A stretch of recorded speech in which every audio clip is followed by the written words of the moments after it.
Hello, everyone, and welcome to Stellar Blade with Chaos Counseling. Um, yeah, uh, it was kind of up in the air what game I was going to stream next due to the fact that I did completely abandon my schedule with, Epic Mickey and Bubsy 4D, and at the moment, I don't necessarily have any plans on getting back to the schedule. But I did decide, we are going to play a fan service game next. And we're going to play the one that I actually, out of all the ones I have, the one I genuinely really like and genuinely plan on beating. So this game is Stellar Blade. This is a game I actually really enjoy as a game. Fan service is not even really a factor in my enjoyment of it. Because, don't get me wrong, it embraces it to an extreme that it's kind of funny, but not so funny like the DOA Extreme games. And I don't view it as offensive as Knights of Azure 2, because it's not, fetishizing the LGBTQ community like that game did. But I also have to admit, I like this game enough that I don't think it needed to rely on the fan service to be good. But I digress, that's not the timeline we live in.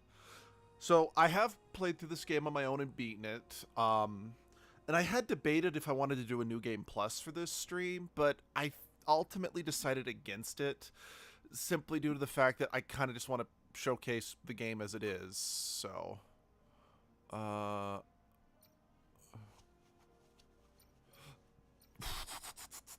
that's a good question. I know I don't want to do hard mode because I'm not that good. But I'm worried. I don't know if I'm good enough for even, because let's be real, I, I, I don't have, I can't get, I'm not very good at getting good in games. So you know what? Fuck it. We're just gonna stick with story mode because I'm a bitch.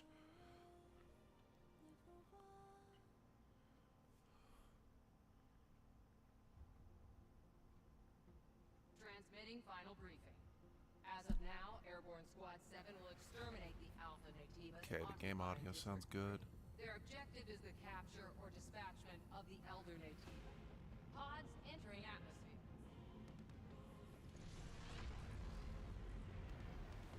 By the way, this game is gorgeous.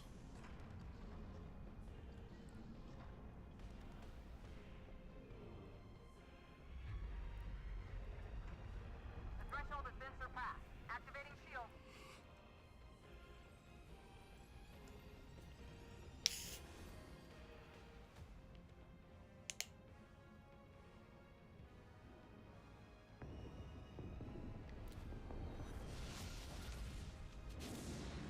By the way, I know that, what's it called? The Pentagon?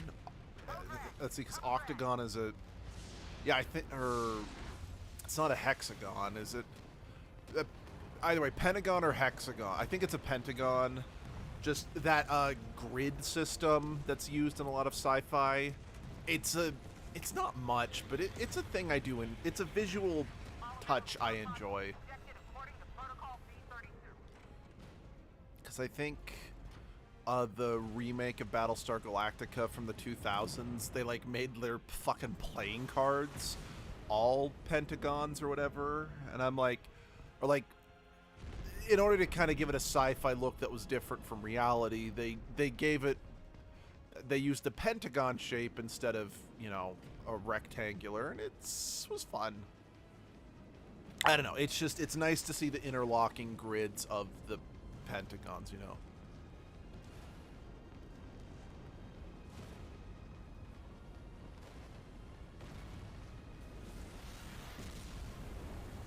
You asshole! This is why you don't cut it line in the DMV!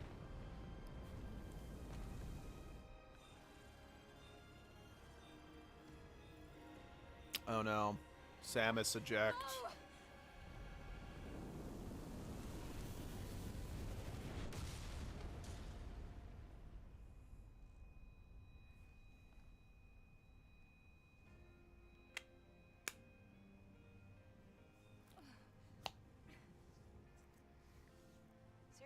531. Pod landing complete. Removing physical shield. Opening hatch. The hatch. Come on. Come on!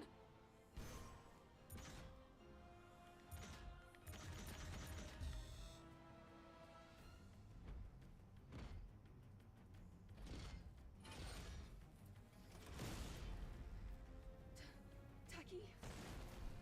Eve, are you alright? This place is dangerous. Take my hand. Take my hand, we'll face the world on fire. Yeah, we gotta get the Escher Girl pose in. So, I will address this in a minute. I do love that effects. That was just kind of fun. Now, I don't know if that thing right there was directly inspired by Starship Troopers. Either way, I've always kind of enjoyed the idea of just something organic, I'll take care of this side. or just like some creature just naturally evolving to be able to just launch projectile attacks into orbit. And now I think I actually do really like the combat in this game, and I'm speaking as someone who's absolute dog shit at action games and whatnot. Now, one thing that I do admit that is a little disappointing, this sword we're using, that's the only weapon we get to use throughout the whole game. I know there's some action games that's not that weird, but I do kind of wish our weapon had a slightly different design. That was close. Yeah, because like just you could briefly see Taki has a longer kind of curved sword that looks a little more interesting while fighting. I think that would have been, or heck, even like that straight sword I think looks a little better. I know, I just think the weird triangle sword looks odd to me. Which again is weird because ever since I saw the Jet Li movie Hero, I've had a soft spot for swords that are hollow in the middle, even though I know they're impractical as hell. But still, it is one of those things that I do kind of wish the only weapon we got was a little different. Are you alright, Eve? My body frame. Take this. It's first aid. Thank you. There's more of them.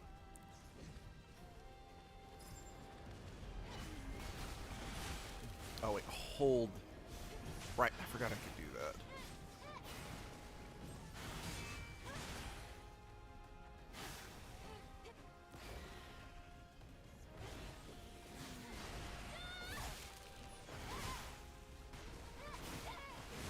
So it's kind of funny.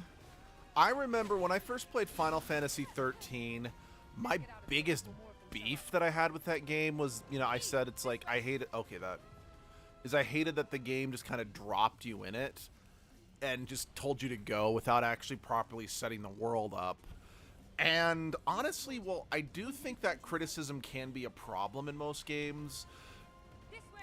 I have since come to realize that is not in and of itself the criticism I once thought it was, since that's kind of what we're getting right here.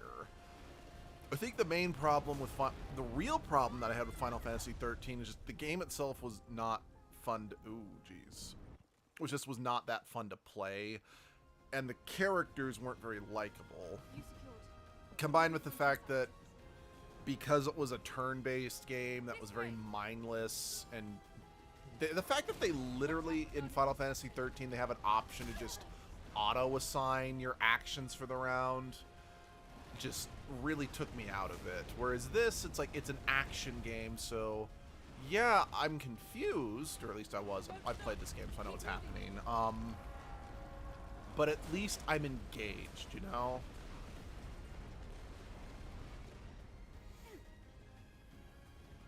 was close. This isn't looking good. By the Let's way, go.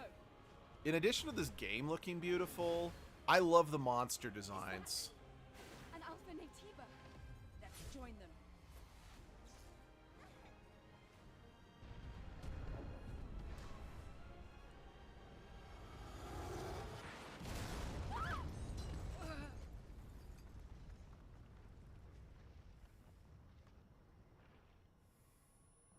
That's a convenient way to kill every non-named character.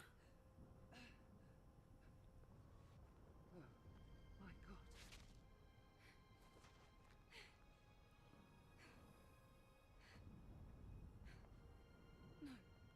No! The squad's life signs. We're the only two left.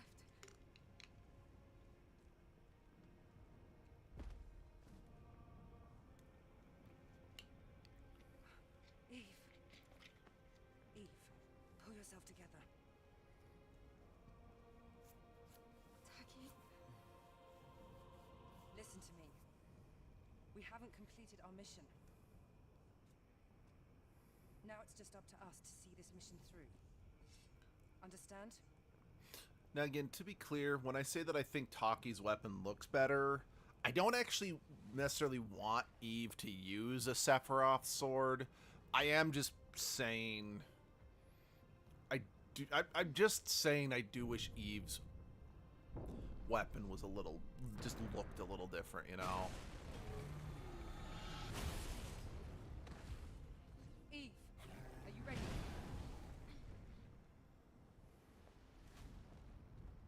Now, I will definitely say, while Eve's long ponytail is cool, it definitely clips through her model a lot.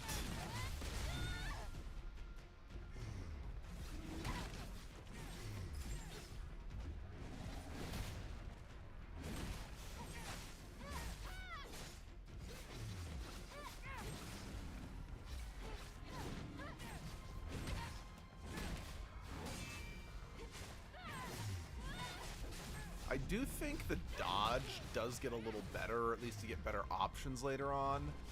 Because I don't remember having to always, like, do nothing but parry these bigger guys' attacks. You know, like, I really seem to remember being able to dodge around them.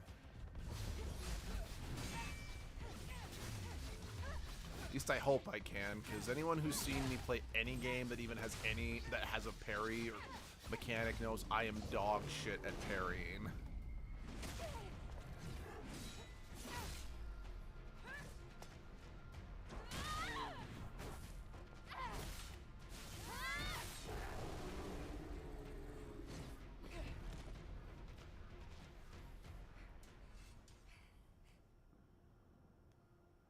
It wasn't an alpha, but it was a strong one. You fought well. Even better than during training. You were all together. But then...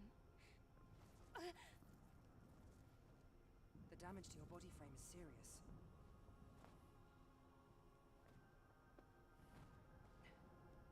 We have to find the supply camp.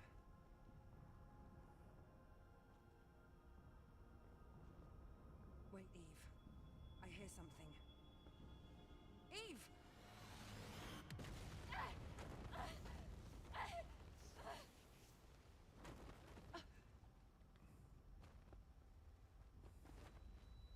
Eve, are you all right?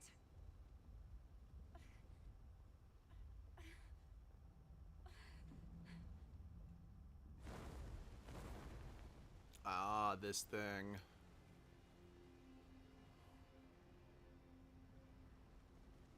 Alpha Natiba.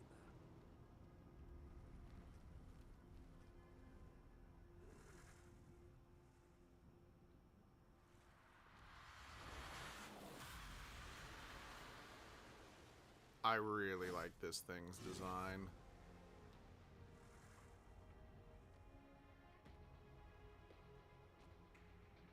Here, friend. It's me you want.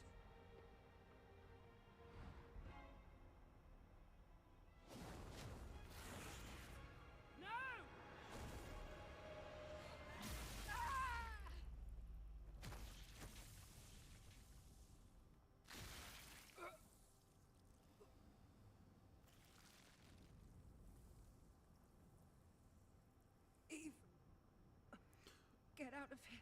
I have mixed feelings with Taki being taken out here.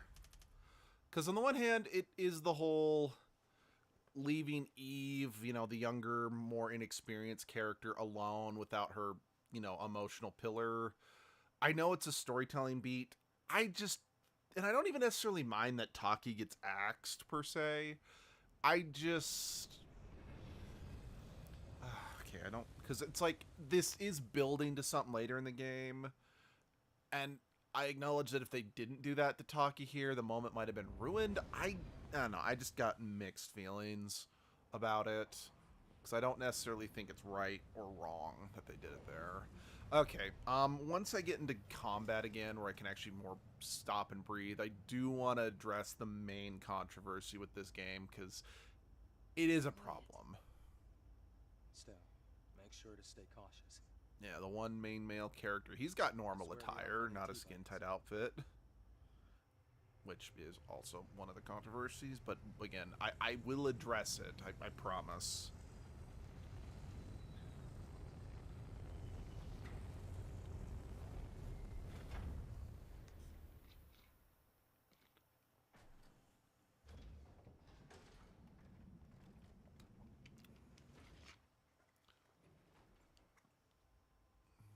Now, get ready. I'll be supporting with the drone.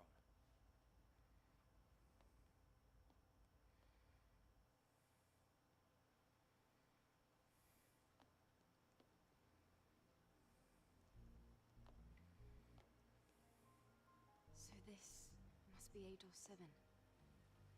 Yes, this was the final battlefield of civilization. It was also known as a truly colossal city.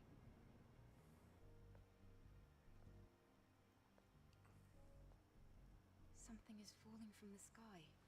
A strange sensation. This must be Earth's rain. We can admire the scenery later. We have a job to do here. Okay, so around the time that this game released, and I'm using this just as an example because I think it sums it up perfectly, the trailer for the new Fable game was released, which showcased a woman who was not a supermodel. Hell, around the shortly before this, Horizon Forbidden West came out, and that game, you know, Aloy did not look like a supermodel in a sense. Every single woman in this game is a ridiculously, like, you know, beauty standards that are just ridiculous and reachable, and it isn't healthy to have.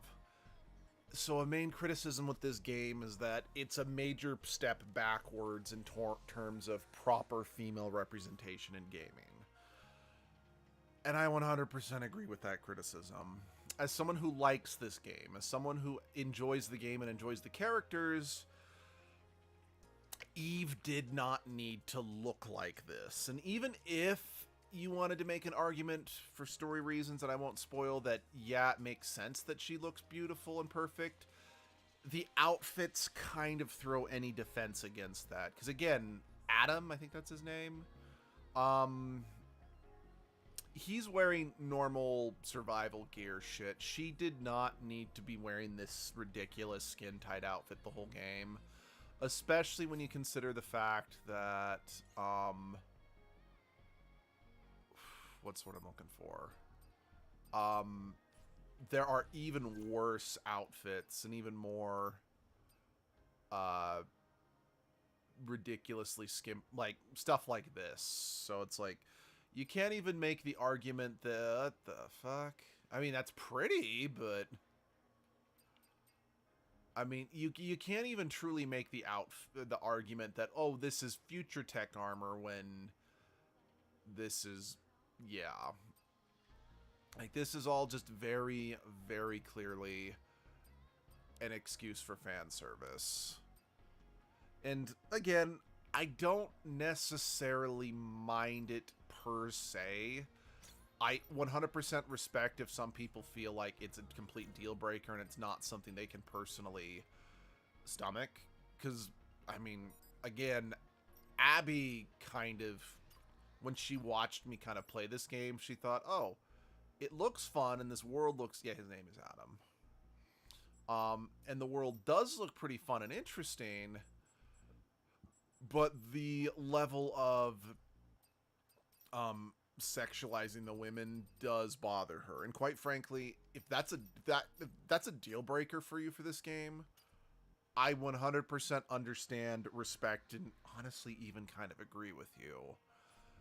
Yeah, maybe I'm a sick, disgusting pervert. I think that's a completely valid criticism, and I will acknowledge that, yeah, no, fair.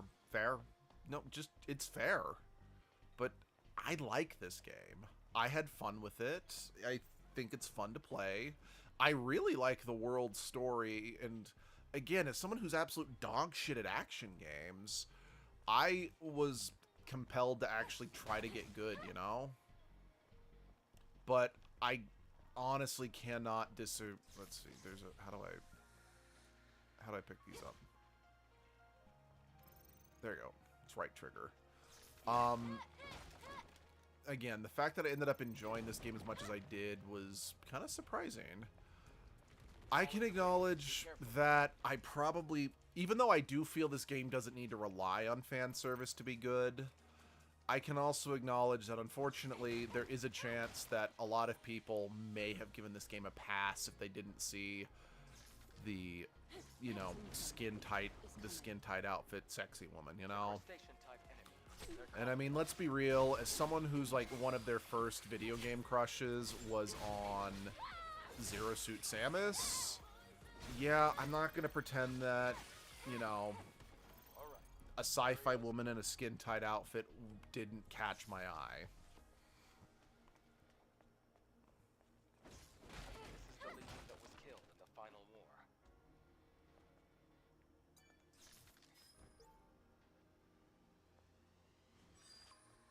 There's an encrypted code in the memory stick. It's a security code, a type of entry permit.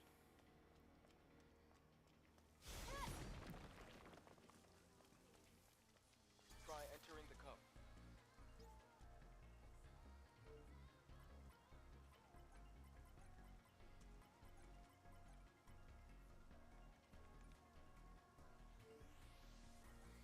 Again, I do kind of appreciate that if you have the code, you can just have it pop up. But by the same token, I don't know why it's not just, they just don't just throw it up on the screen, you know? Get used to it soon.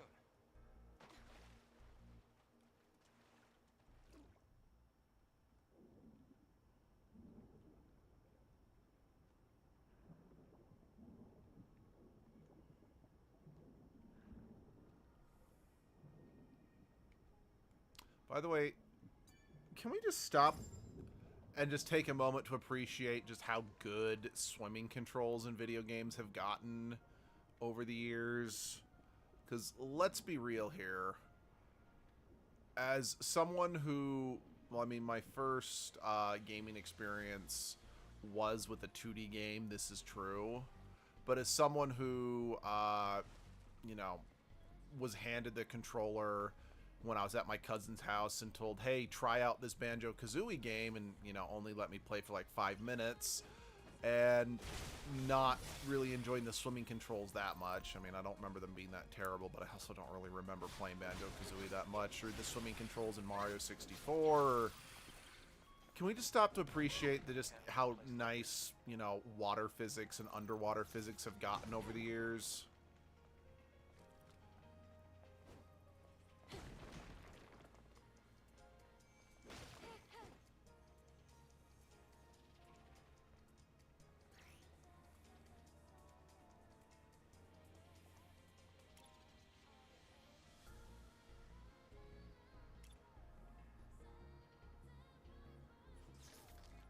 Okay, I'm not gonna lie. I love the aesthetic. Like, yeah, this is a future game, but I kind of love the sort of retro aesthetic of these camps. Just the fact that there's a record player, there's a folding chair, a vending machine, and whatever this is. I don't know. Again, it's just... a little something about the aesthetic that just, it goes so hard, and I appreciate that.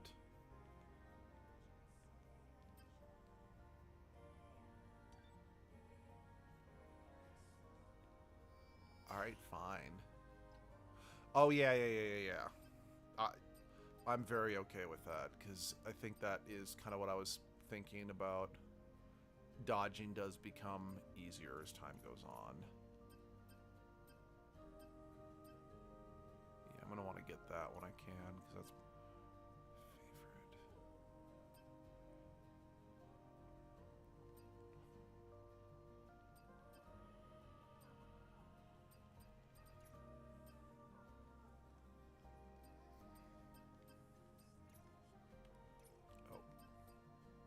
Also definitely going to want to learn that.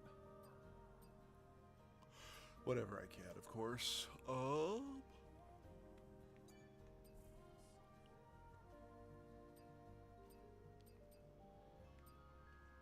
afford any of them. That's fine.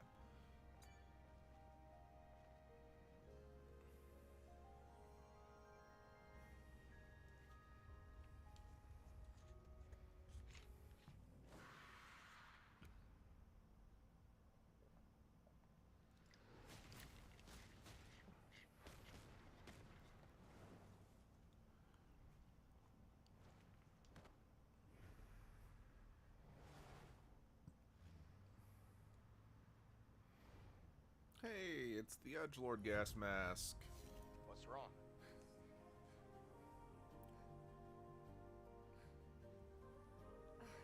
It's nothing. From here on, you have to stay alert, Eve.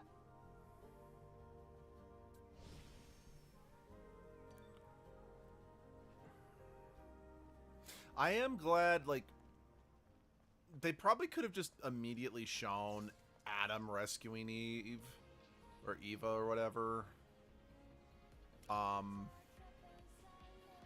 But I am at the very least grateful that they don't leave that, they don't leave the revelation as to, how she got away from that Alpha Naytiba for long, you know? Again, they could have just It's one of the Legion's shown it, but Do you think there's anything useful? I'll take it.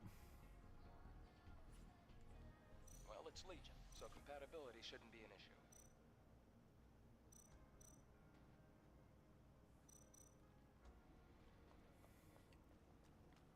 Make sure to take everything.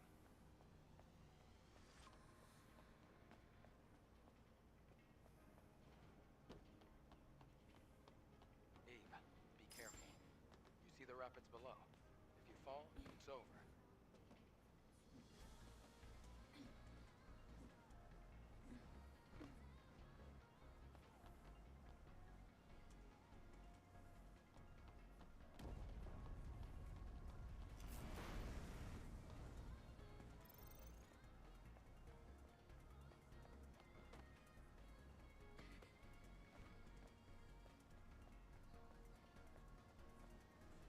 There's another supply box over here. Did someone forget to retrieve this? I'm sure there are more supply boxes. It'll help us survive. So, look carefully. Done and done. Yeah, this world definitely gives me, or this ruined world, I mean, because this is Earth, definitely gives me God Eater vibes. And again, as someone who thinks God Eater is, well, I like God Eater, but the games themselves are mid.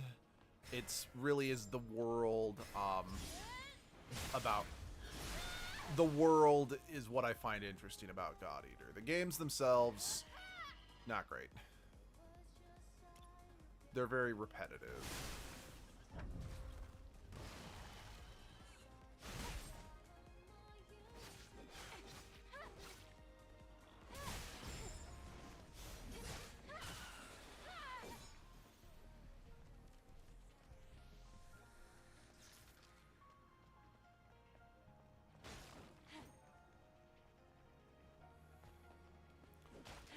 Actually, maybe that is the reason why I kind of like this game. Or not kind of, why I do like this game is because in a weird way it is a God Eater game. That it is closer to the game I wanted from God Eater. Because, like, when I first saw God Eater, when I first saw it was made by Bandai Namco, I thought it was going to be a bit more of an open of an open explorative RPG. Because I learned about God Eater due to its cross-promotion in Tales of Zestiria. This is something I brought up.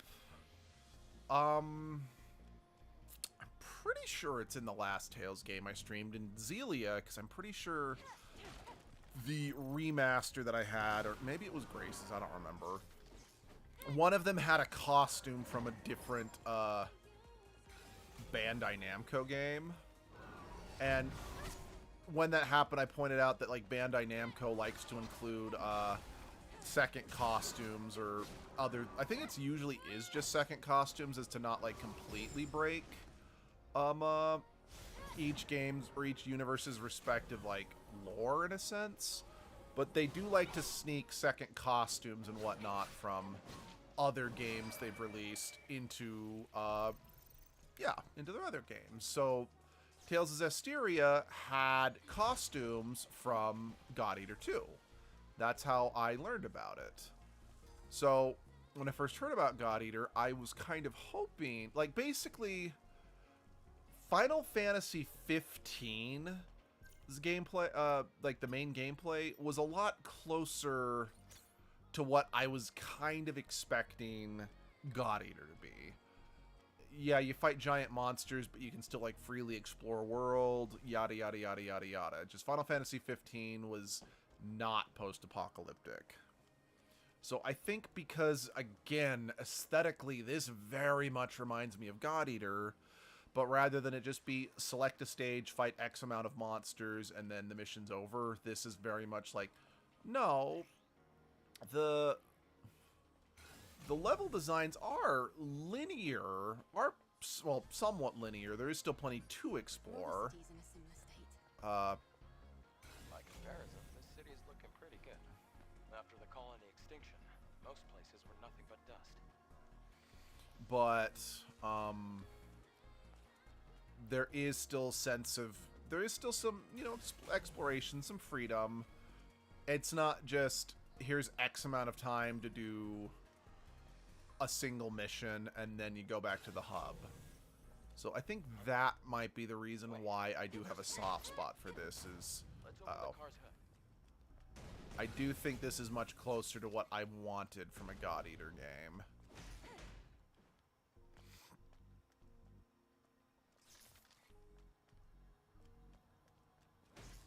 Oh, surprise. At least the fusion cell's intact.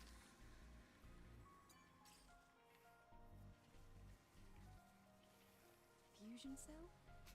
It's a high-energy compression battery. Thanks to that, Earth's night isn't dark yet. Oh, it's the previous generation of the Infinity Cell. Be sure to keep that. It's very valuable.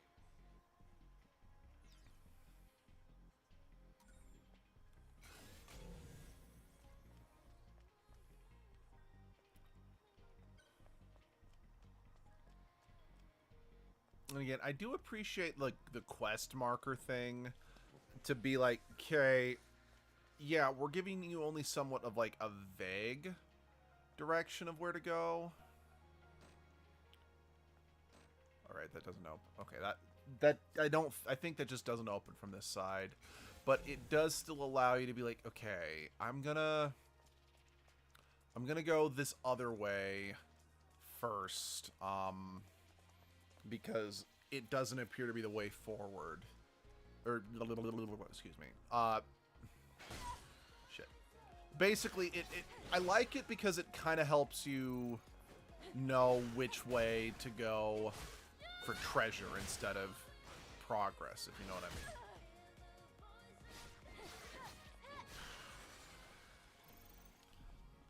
By the way, let's also stop to appreciate just the music in this game. Like, the ambient music is fantastic. Dare I say it's stellar. But the combat music, when it turns into K-pop, because I'm pretty sure this game was made in Korea. Someone fact check me on that, please. Is also great. Actually, yeah, if this game was made in Korea, like I think it was, between this, you know, K-pop Demon Hunters and just everything else, Korea's been on like a fuck ton of wins lately. Because I know this game did really well. Hell, it got like, there were, it did well enough. There's actually like, oh.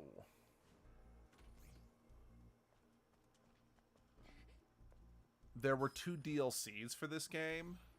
The memory stick's fried.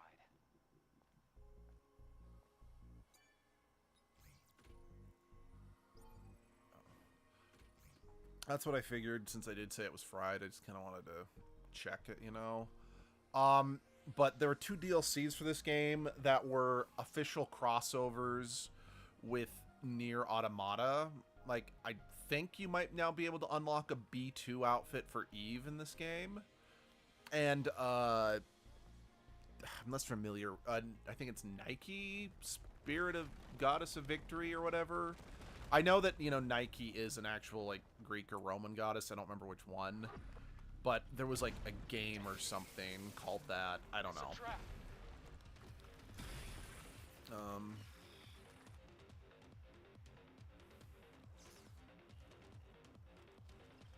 But yeah,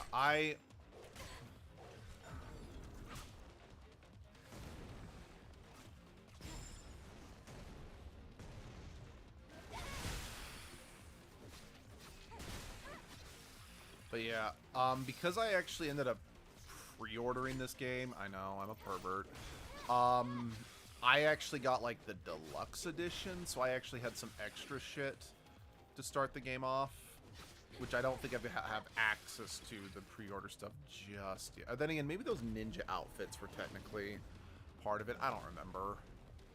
But I did end up snagging some of the other DLC for this game because I did genuinely enjoy it. Yeah, I know. I really want to stress that I understand and, dare I say, even agree with many of the criticisms this game has.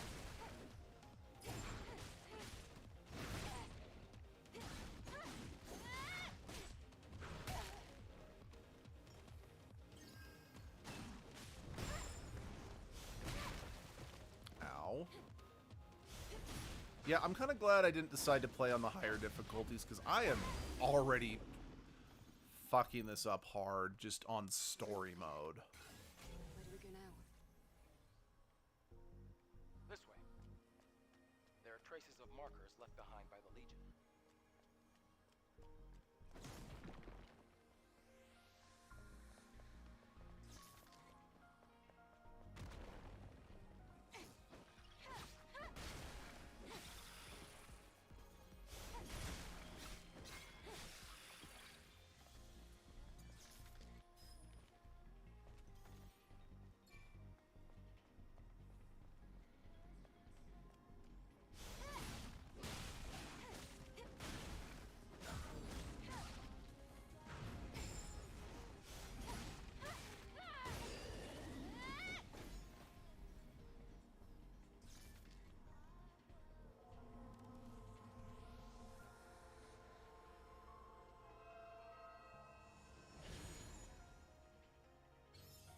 May your memories live on.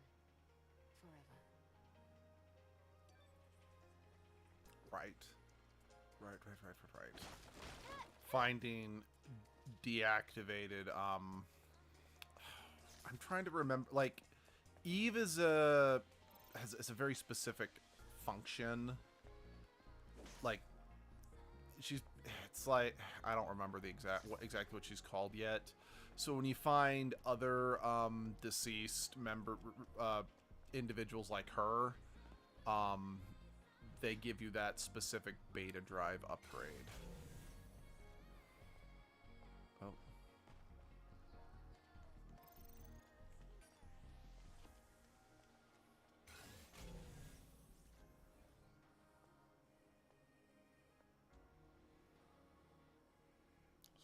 Just 1 second. Can you feel the sunshine?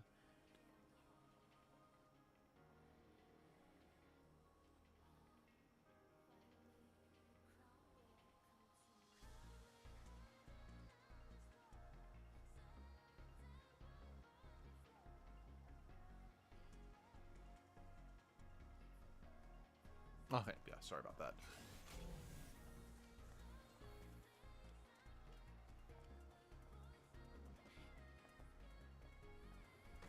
By the way, you do, even though this is sort of the, well, it's not really the tutorial area, because I'd say that intro was closer to something like that, but this is at the same time, the majority of the game does not take place in this city, but you do get the ability to come back here. So if you're playing this game and you're worried about missing stuff, or the fact that, oh, we couldn't open that one chest because we didn't have the memory stick or whatever, don't worry, you will be able to come back here eventually. So.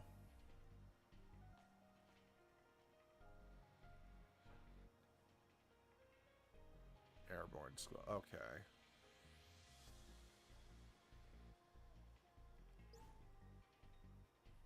Oh. The memory stick still has the security code registered. It also has record of a message log. Scan complete.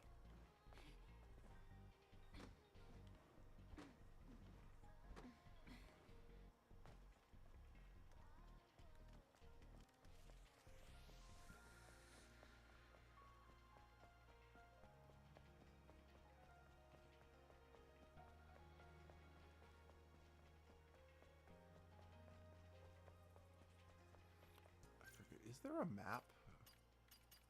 I don't think there's a map, unfortunately. So just... my internet... okay, I can't get the double jump yet.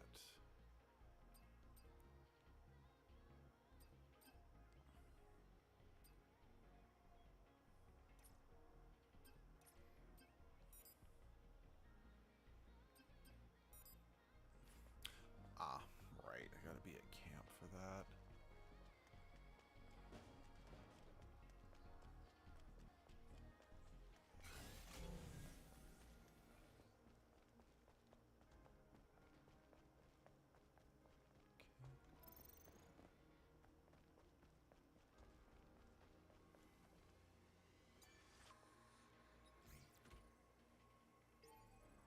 Oh. Oh, okay. I was mistaken. I really thought that, oh, that's the memory core I need for that, but okay. I don't mind, I'm just vibing here. I know, vibing in a wasteland. I have such good decision making. Good I have. Talk I must. Excellent at it. Words I know.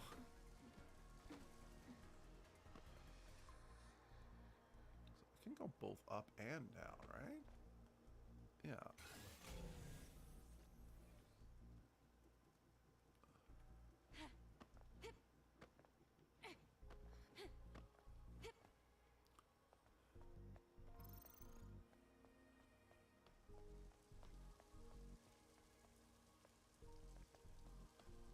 Okay. Honestly, I was expecting there to be a collectible or something down here, not just money. Because, like, there is a, You have to cross here. there's a special collectible in this See the ladder game, which behind is me? cans, or, like, soda cans, I think.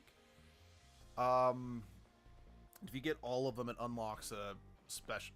it does unlock a specific outfit for Eva. Thankfully, I absolutely hate that outfit. So, I'm not too burned out by the fact that I've never managed to unlock it. Because, yeah. The outfit in question is basically just... it's either lingerie or it's a super skimpy swimsuit, basically. So, not anything I'm losing sleep over.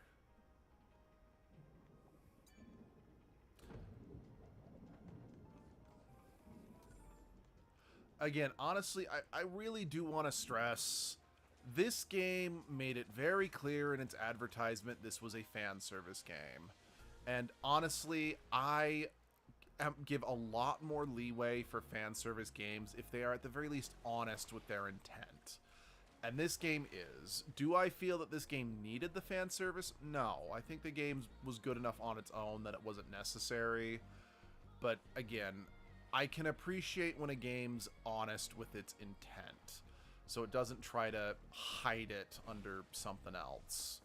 Like I said, the reason why I oh, I guess I can't climb on that. The reason why I do absolutely loathe Knights of Azure 2 is because the first Knights of Azure game, in my opinion, was fantastic LGBT representation, albeit, yes, it did still have its fair share of fan service. But I still feel the relationship itself still actively tried to properly represent women or properly empower women. And again, I'm not a lesbian, I'm not a woman. So honestly, if someone who was, hell, even someone who doesn't currently identify as a woman but was born a woman, or was born with female, yeah, you know what I mean, looked at the game and told me, no, the game's terrible, I would 100% respect that, and I would defer to their judgment, because again, it's not my gender that's being objectified in that particular case, you know? But again, I still feel, yeah, anyway, that Knights of Azure 1 is, well, it's a sweet game, I feel. And again, that's why I absolutely loathe Knights of Azure 2, because it abandons any nuance between the female leads, in my humble opinion, and instead just fully embraces the fact that, hey, this is a game about lesbians, let's objectify the fuck out of them.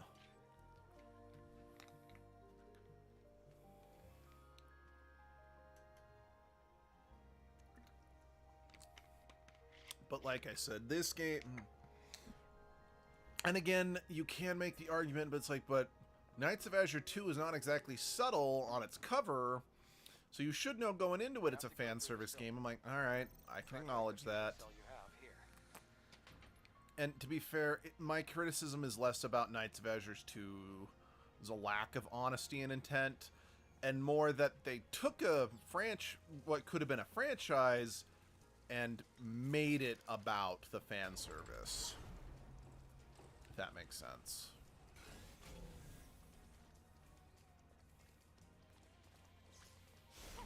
I don't know. I think at the end of the day, I have no real right to comment on fan service in games, because more often than not, the fan service in game is very much a male gaze thing, you know? Because, like, for example, every Tales game, in my opinion, has a fan service character.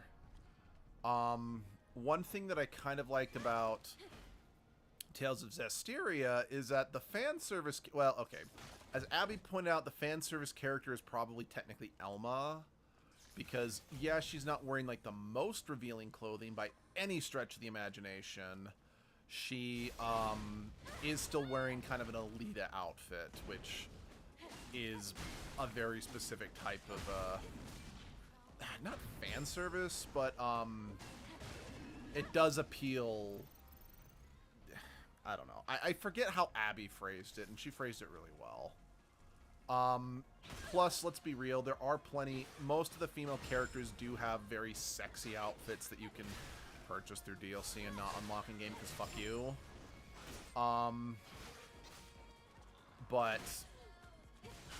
Still, the default outfit of all the other almost all the female characters in that game are pretty covered up and pretty respectful.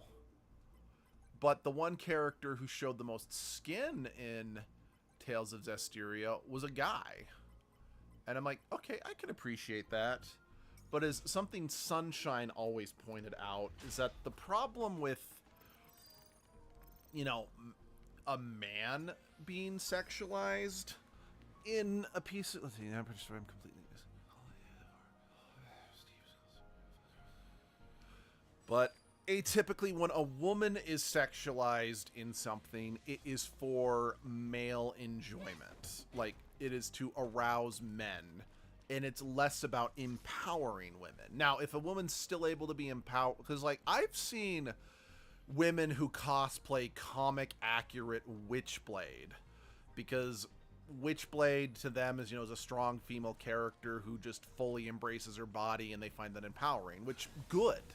Like, I want to be clear. If you are able to find empowerment through these overly sexualized characters, that's great. I would never try to take that from you. However, as some people have pointed out, that maybe the reason why that they do end up finding some, they do still cosplay these characters is because, let's be real, there's very few other options for women that aren't super sexualized, if you know what I mean. But going back, like, so a lot of women that in media, when they're objectified, again, it's for the male gaze, not the female empowerment. But characters like, say, Zaveid, who is kind of sexualized in Tales of Zestiria, that's the shirtless guy. Or hell, even in, like, fighting games like Soul Calibur with, like, Maxi, who can be depicted with a shirt. Or hell, a lot of the men who can be shirtless in that game. And again, this is something Sunshine pointed out. They're not being designed that way for the female gaze or for female titillation. It's for the male power fantasy. So that's my biggest beef with fan service in all forms. It is almost always framed in a way that's more about, it's like it's always about the man. It's almost never about the woman, you know?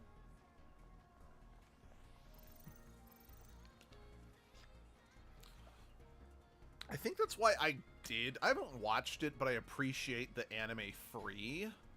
Because it's like, okay, we're going to make a show, and we're going to film, and we're going to animate the men the way that women are often animated in anime. Looks like this used to be a library. And I can appreciate that. If for no other reason than it pissed off the red pill alpha male douchebags who, like, that's disgusting. I'm like, you're only saying that because it's about you. Because your gender is the one being objectified for once. Because, like, again, going back to Soul Calibur with female sexualization, I remember reading when Hilda was first added to Soul Calibur. Everyone was, like, so ecstatic because it was finally a female character in Soul Calibur who wasn't showing off all of her skin. She was covered up. I mean, she still had the boob plate, but I digress. We'll have to go across, past the parking tower. And I just do think it is so disappointing that it took so long. I think Hilda was introduced in the 3rd or 4th Soul Calibur game for, us to get a female playable character in a fighting game that was not just basically naked, you know?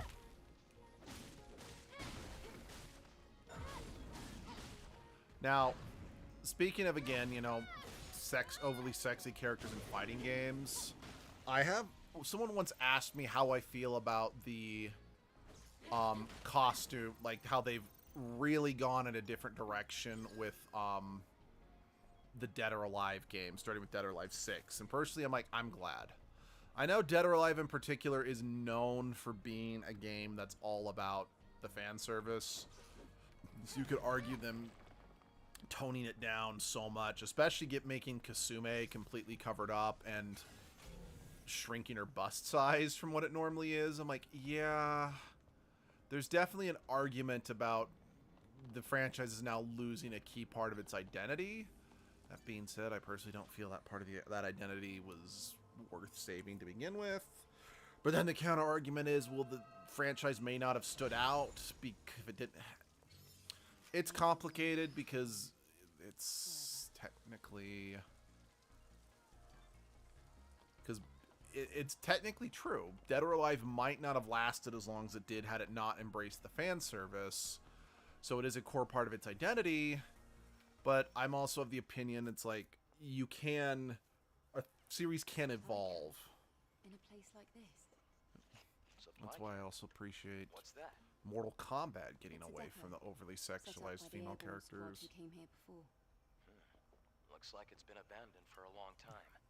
How come they set up a camp in a corner like this? Well, the supply camp also serves as an important base. Is this parking lot important? It could also mean that this place is very dangerous.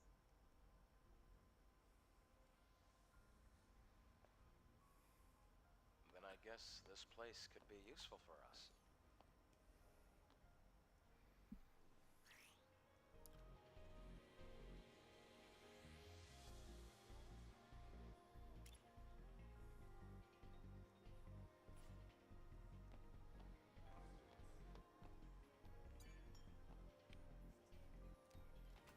It's such a silly thing, but I do love the way that Eve flips the coin before she puts it in. Again, it's a small thing, but it makes me happy.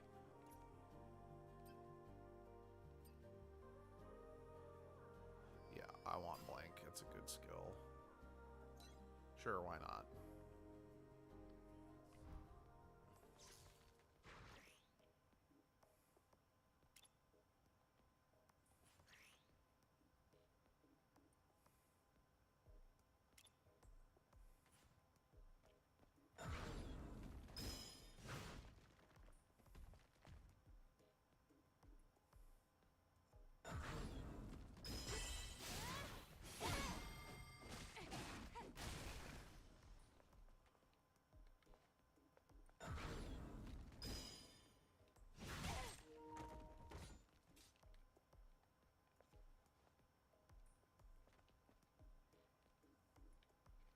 I'd like to exit training now.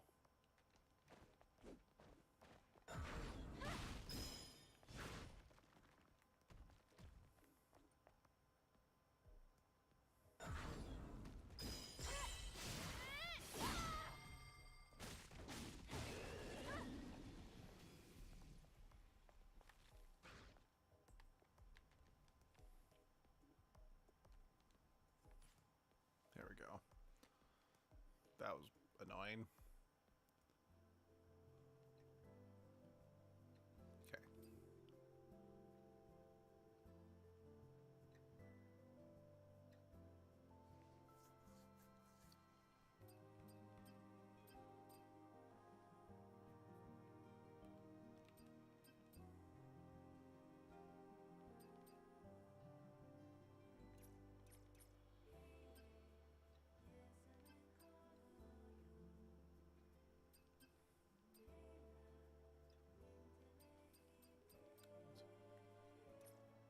Let's unlock all the beta skills, though. Skill setting. Okay, let's rest up.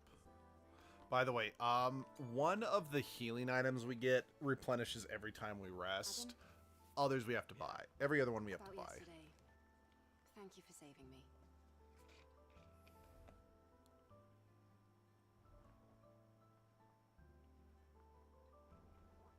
It's nothing, really. Though I have used up almost all of the exospine materials that I collected over the years. Oh, It's alright. It now means we can help each other.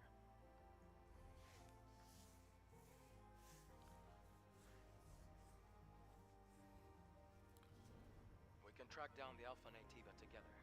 And, well, I'd have trouble making it out here by myself anyway. If you can locate the Hall of Records, you'll have done more than enough. listen, don't worry. I promise. I'll make sure to repay you.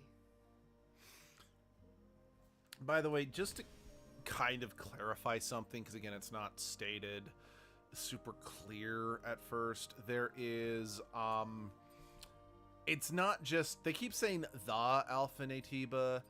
They should be saying the Alpha Nativa, as in plural. There's more, because there is more than one. There's a lot. I think we encounter like maybe a total of 7. I could be wrong about that, but I don't think I am.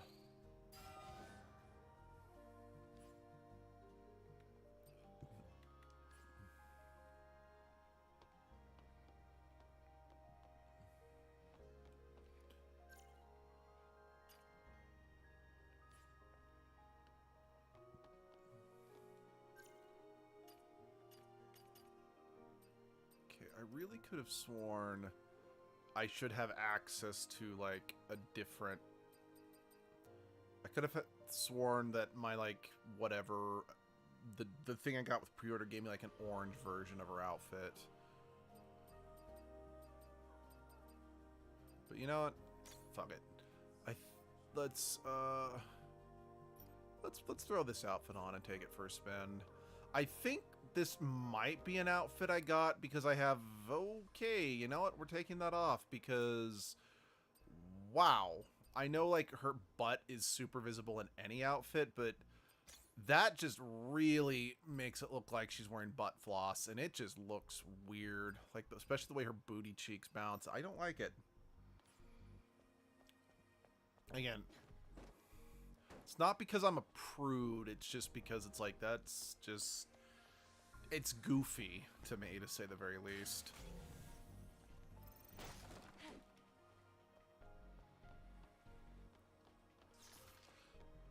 You know, another... I think... Okay, I've got a... I have a stack of fan service games I do want to play. But I'm like, oh, maybe I want to play Bayonetta next. Because I never beat Bayonetta. I only played it a little bit.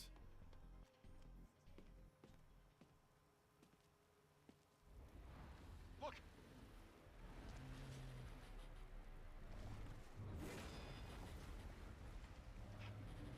That's not an ordinary enemy.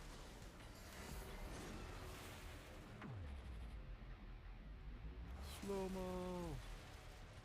Adam, get back!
I wasn't pressing forward, so I didn't get to do the...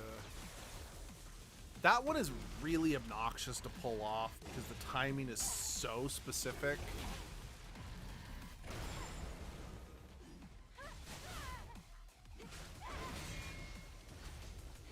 I know, I probably shouldn't play these games if I'm so much of a button masher that I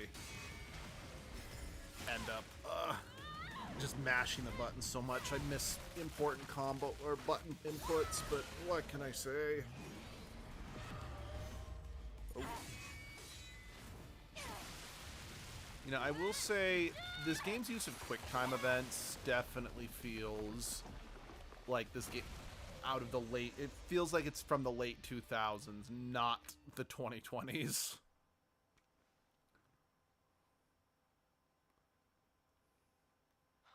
You defeated it, Eve. Amazing. Yeah, Eve. Why do I Wasn't keep my calling her fault. Ava? It's Eve. It wasn't, but still so strong. Things will only get harder. Maybe. Anyway, please show me the next route, Adam. Right, hold on.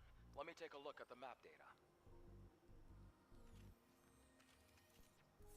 As the crow flies, the Hall of Records isn't too far from here. But an entire block is submerged.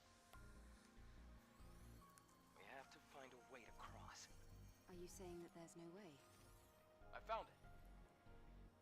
Do you see the sign behind the stone statue? There's a transportation device there that you can use. What? You really think that these abandoned devices are still going to work? Well, the supply camp was in one piece. Let's just try to stay positive.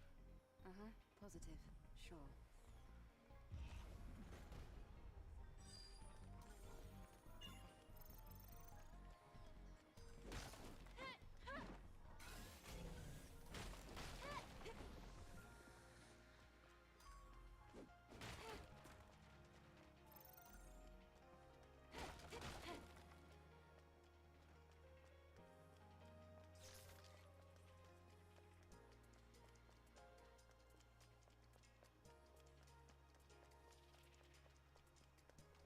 Yeah, sorry, I could have sworn that the quest markers was telling me to... Oh, I can't go in there, so okay, never mind. I did go the way I was supposed to.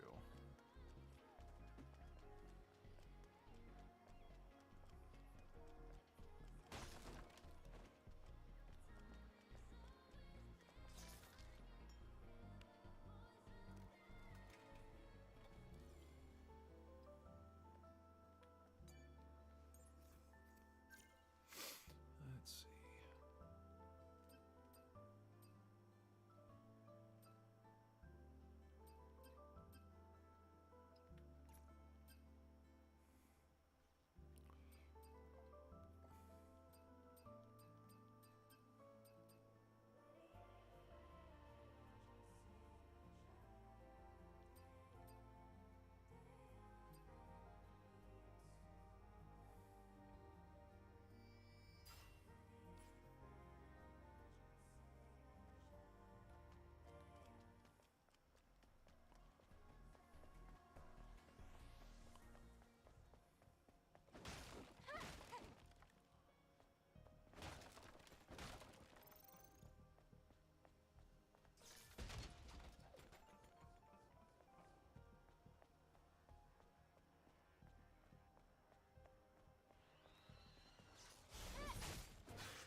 I didn't rest up there. I should actually sit down and rest to recover from that boss fight.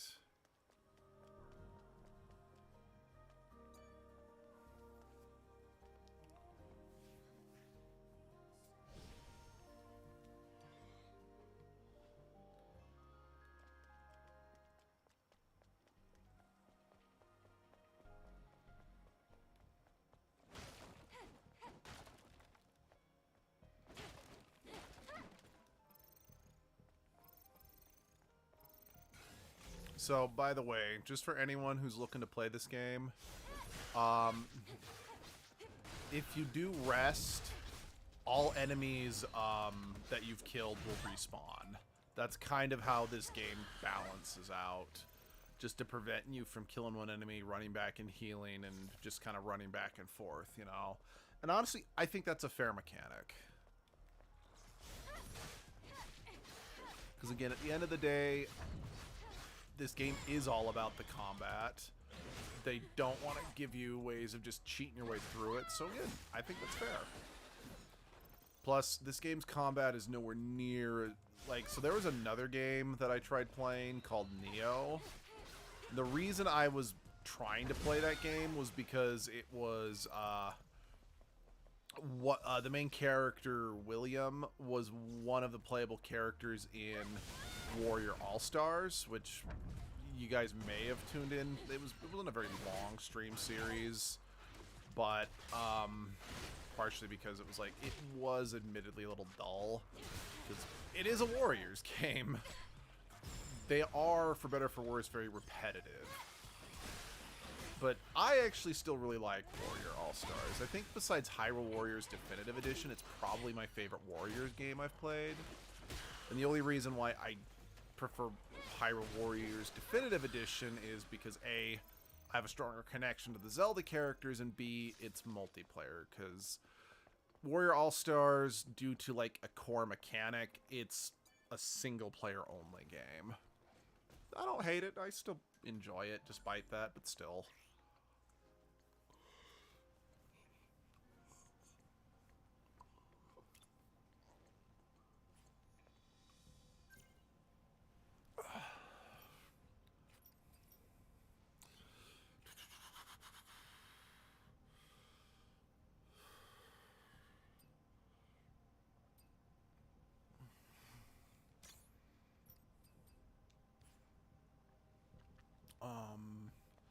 But yeah, after I played Warrior All-Stars and really liked it, I did actually go out of my way to try to track down and try as many games as possible that the characters from Warrior All-Stars featured in. And, I mean, I had some more success than others, partially because some of the games, it's like, oh, there haven't been... This characters from a game from the 2000s.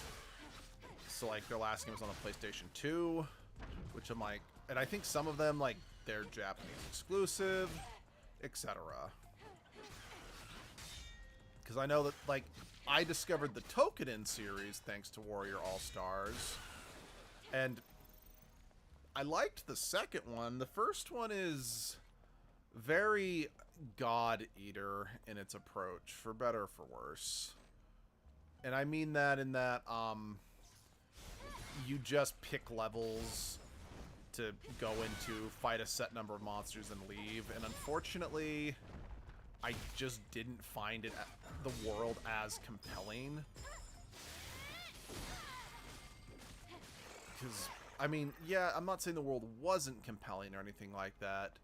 Because it's like, it's kind of like God Eater, but set in like a fantasized version of feudal Japan, where you're hunting yokai. But I don't know, I just didn't find it as engaging. The second one, on the other hand, is one that if you've been involved in the Edgelord polls, which I'm not really doing anymore for a few reasons, Toukiden 2 is a game that has often been on the Edgelord polls. And it's one that I do, honestly, I might just say we're doing Toukiden 2 once we're done with Xenoblade. Although, maybe I actually want to do Amazing Island next, because all of those are games that have been on Edgelord's poll that I do really want to take them through. They just never win, you know? Well, then again, I also do want to... Let's just say once I'm done with Xenoblade, I have 3 or 4 different games I'm genuinely debating on playing next, because I genuinely have several games that I do really want to play as Edgelord that just haven't been winning the polls, to say the very least.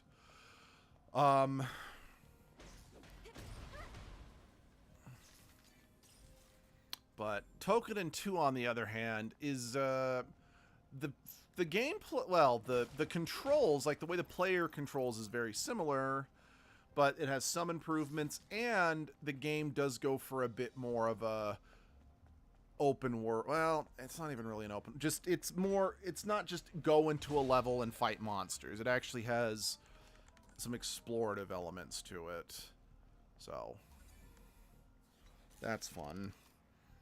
Actually, another game that I do... Well, I still need to get back to it and try to beat it myself is a game called Wild Hearts. I am really shit at it because it's another kind of a... It's a Monster Hunter style game, albeit I don't hate it. I don't find its gameplay loop as boring as Monster Hunter. It's just, it's hard. It is really hard. Because I think I got to like the 3rd or 4th monster hunt, and then I just kept dying. I just couldn't... It was like a giant pig monster, and Very, very much. Yes, it's a skill issue, but I just could not kill that thing. It kept killing me.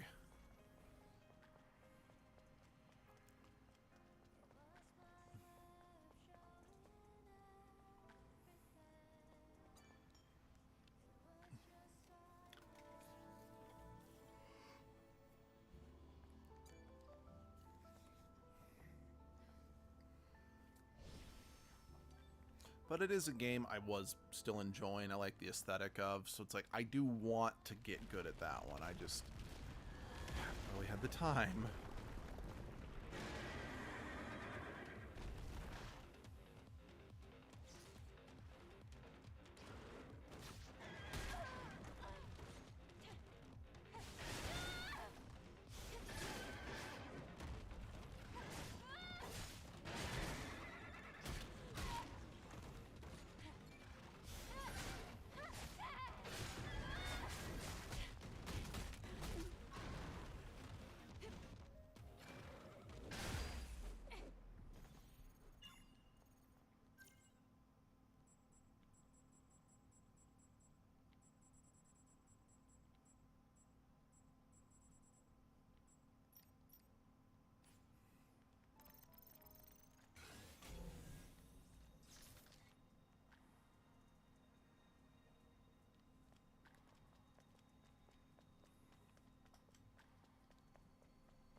Like I said, skill issue, I'm bad at games.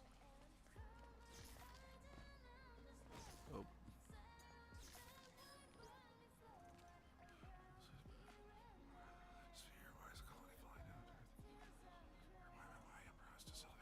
it a lie?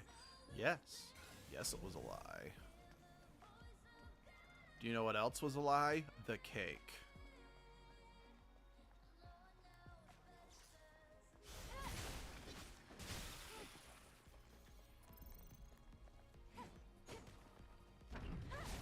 You know, I'm glad Abby and I were able to record Portal 2 multiplayer before our Elgato that could record off the PlayStation broke.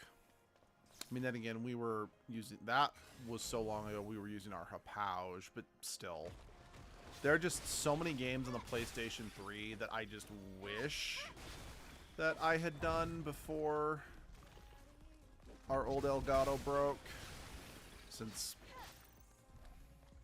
yeah, the new Elgato, the current models of Elgato just don't have the Hey, breakfast, how's it going? I'm afraid I can't comment on that one since I haven't played Arkham Knight. I did play the first Arkham Asylum, and yeah, I could see that.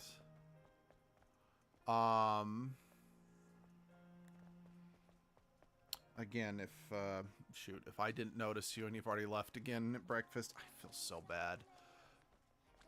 Like, I always just get super engrossed in the game. And okay, cool. You're still here. Got Arkham Knight on my Xbox for 97% off, actually. Oh, hell yeah. Yeah, I played the first Arkham Asylum game. I liked it fine, but it just didn't pull me in enough to try any of the sequels. Also, I think after I played the first Arkham game, was kind of when I went through my super anti-Batman phase in my life, which, don't get me wrong, I still think Batman's overrated, but not to the degree that I was banking on at the time.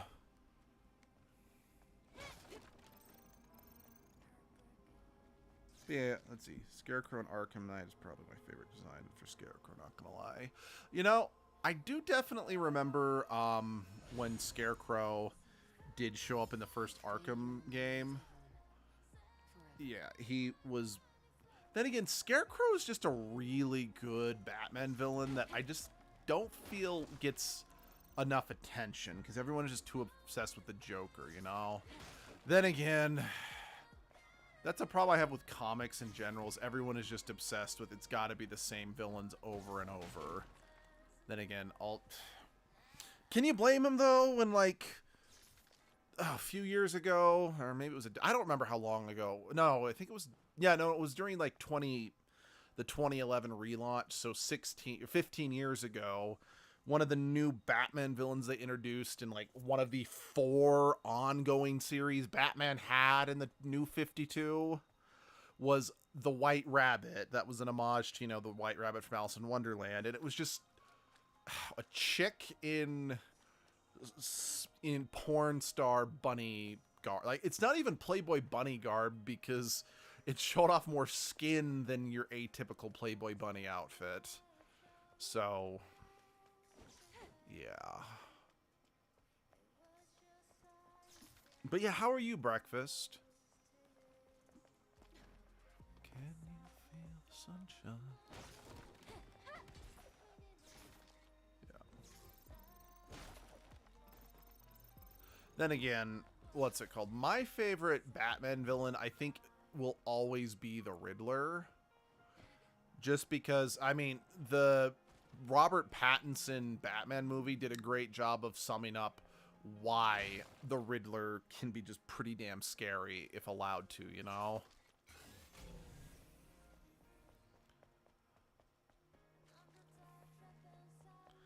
See, I'm fine. Just finished a drawing of a character my brother told me to do. Nice. Yeah, I've kind of gotten a little back into drawing. I mean, outside of drawing my comic, which...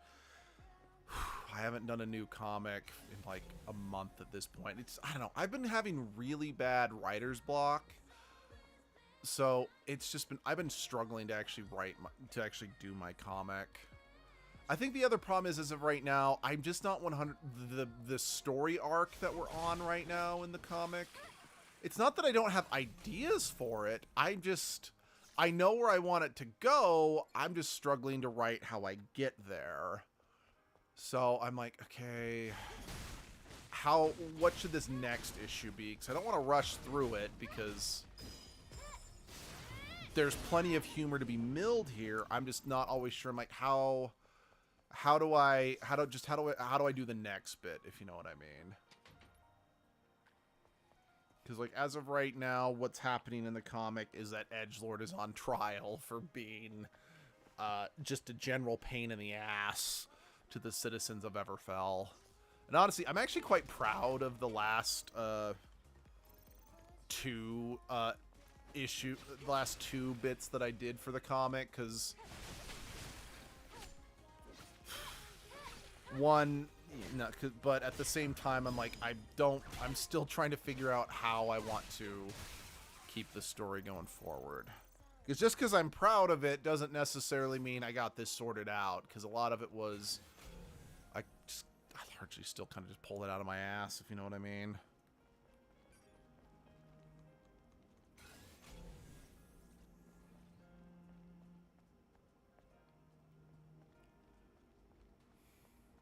But yeah, I was really proud of the joke that when Edgelord was accused of, like, destruction of property and, like, destroying someone's roof and terrorizing the town, they're like, whatever. But then as soon as it was discovered that Edgelord photobombed someone's painting, it's like, you ruined artwork? You're the devil. It's just me, you're finding a pair of opposite-gendered platonic characters in existence, like, real hard. It is. So for the comic, I recommend just storyboarding a lot, from my experience to making the comic. Yeah. It's, again, not a terrible idea. Oh, okay, I guess that's how max HP gets upped. By the way, you might notice that, like, these things, like the dead bodies, when they show, when I, like, open my, you know, radar and scan and whatnot, they're listed as human. But as you've noticed, you know, Eve talking about her body frame and whatnot, if you know what I mean, and like needing to have repairs done, like a lot of the lingo does oh shit. Yeah,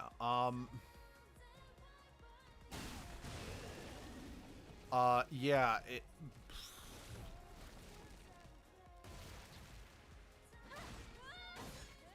yeah, so like even though they're all called human, a lot of the lingo doesn't tie into the idea that, you know, Eve's a robot or something. And while I do feel, oh,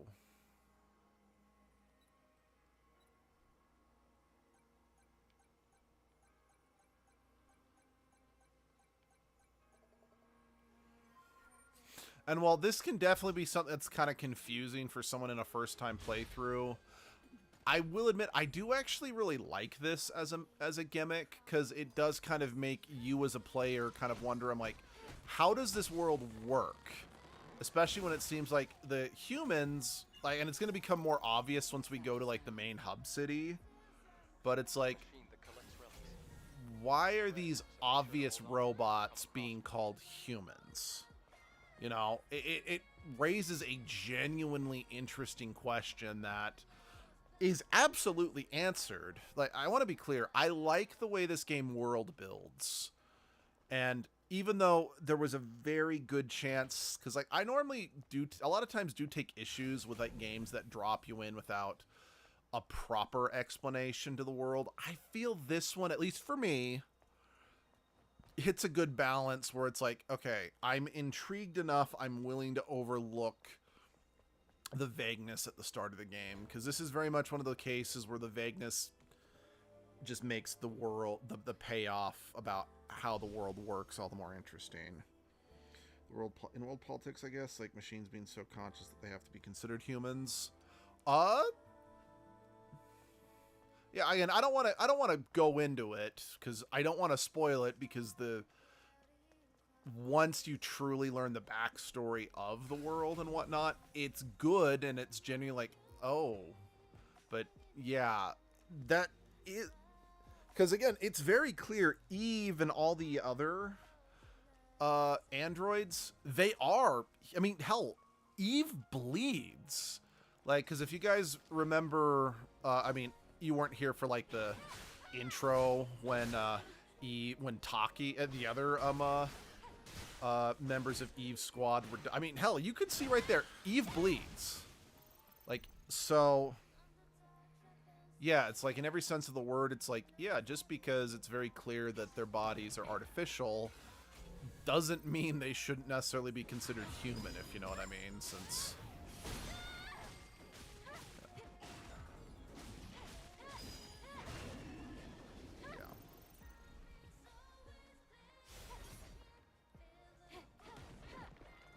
Like I said, I don't want to go into it any more than that, just because I do want it to kind of come out naturally. Synthetic blood or blood fuelish? Yeah, and I mean, that's also another question. It's like, okay, is it actually blood, or just does it look like blood? And even then, it's like, is blood what really matters, if you know what I mean? Honestly, it is a great question, like, not just for this game, just in sci-fi in general. It's like, what is our defining, like, when do we start defining something as actually being alive, and when is it just, yeah, because like, especially nowadays with like AI being rightfully so such a also remember creepypasta back in the day. Yep, I do remember creepypasta. I never personally partook in creepypasta, but I do remember creepypasta. But yeah, because honestly, I do my problem with AI right now is the fact that it's being used very irresponsibly environmentally. And it's being used... It's not being used to enrich people. It's being used to enrich only a select few people's lives while leaving everyone else in the lurch. Because personally, I know that if we ever got, like, sentient androids like the Geth from Mass Effect, personally, I would absolutely consider them to be people, and I would treat them as such. But just as it stands right now, I am very much opposed to AI. But at the same time, let me phrase it. I'm very much opposed to how AI is being implemented. Like, we are basically doing You need to go there to get everything wrong with AI. nice. And AI should never be used to replace art and creativity. I know. But it's our only option. All right.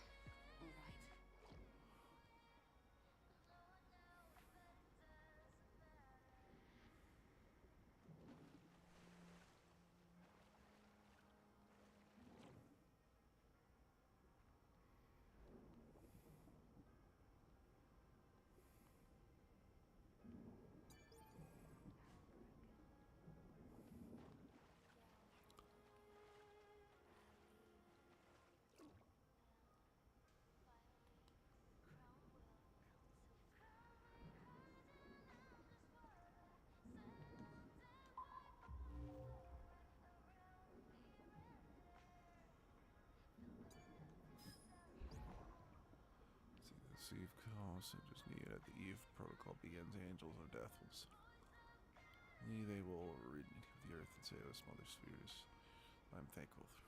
Okay, yeah, okay. For me, alive means capable of being conscious and human emotions with being able to make mistakes. I agree. Yeah, I can agree. I think that's a good way of looking at it. I think what is it there? I think the expression that is often used to when the debate of if something's alive is I think the quote is, "I think, therefore I am."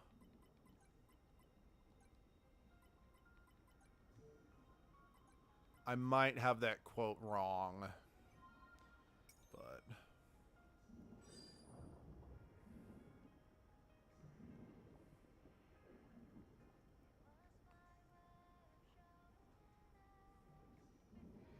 sentient sapien is the word. I think I do agree with that. See, for me at least, for something to be considered alive, it has to be able to want something, if that makes sense. And the wants can be very basic, if you know what I mean. And I think the problem, especially right now with AI, is I think as of right now, that even if AI is capable of wanting something, it wants it just because, like, its creator tells it, it's more like the creator wants it to do something. It wants it to want something. And I know that's a gray area, because if I made a robot that was completely sentient, obviously I would want it to be able to have its own individual wants, but desires, yes, exactly. Wants and desires, I think, is... Because even, like, animals that we know don't have the same level of sentience and sapience as humans, they want things. They can want food. They can want water. They have wants, again, even if it's a little more basic,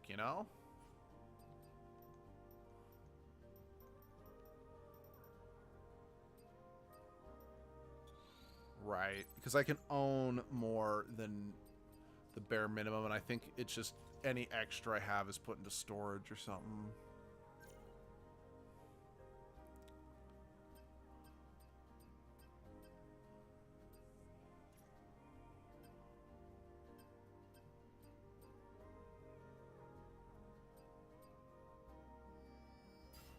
Dolphins have near human desires, so I see your point. Yeah.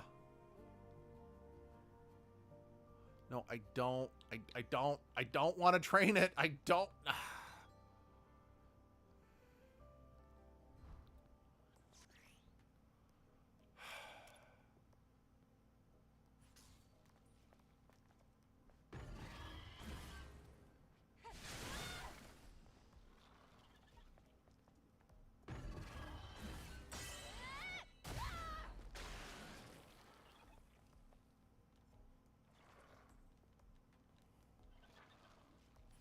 There we go.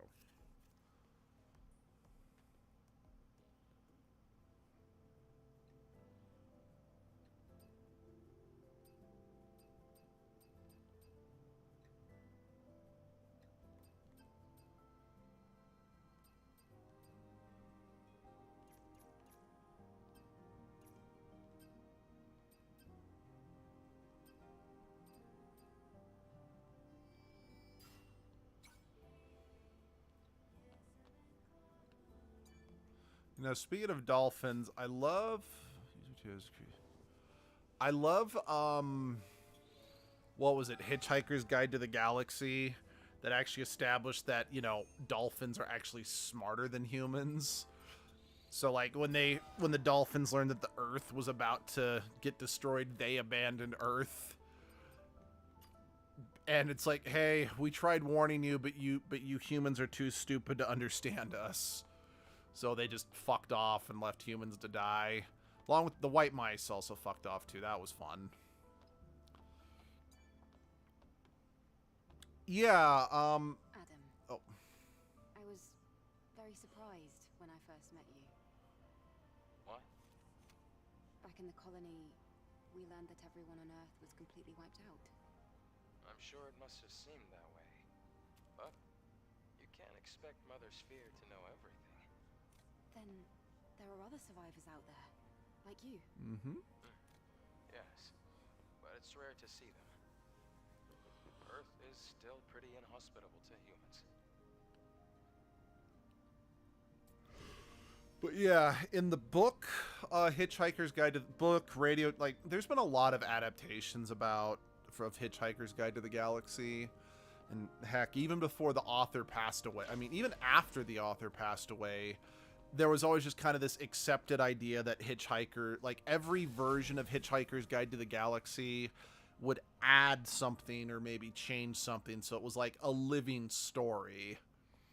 So that's why like every version of Hitchhiker's, it's not consistent from story to story, to say the very least. Even though the overall story is, but there are, anyway, beside the point. But in Hitchhiker's Guide to the Galaxy, the plot of the story is that Earth was marked for destruction because they needed to clear it out in order to make room. To reorganize the code in order to restore power.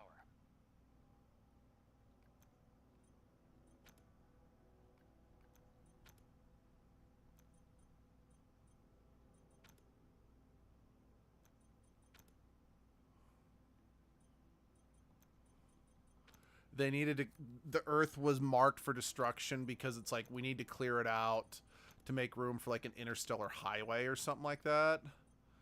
Sorry, I'm only like past, I don't actually.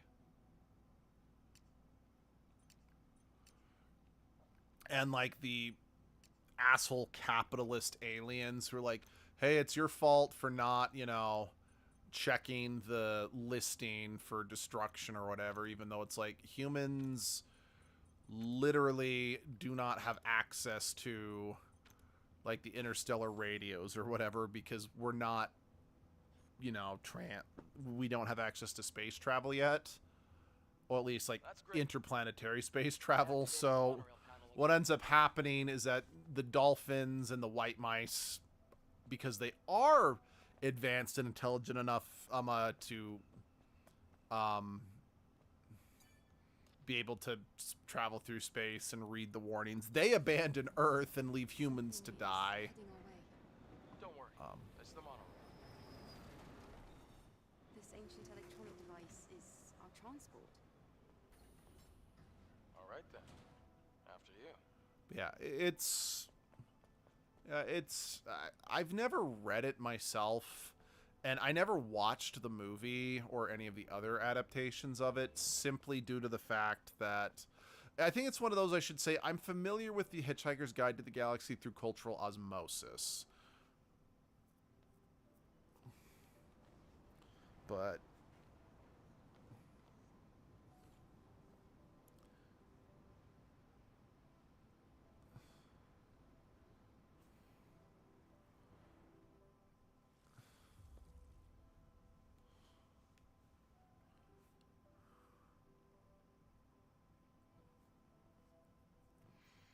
it's kind of funny seeing Taki with her arm sliced off. Considering last Edgelord stream I did, Edgelord had their left arm blown off. Just remembering something from yesterday.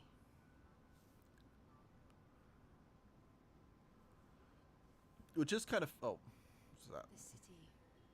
It's so quiet. And so lonesome.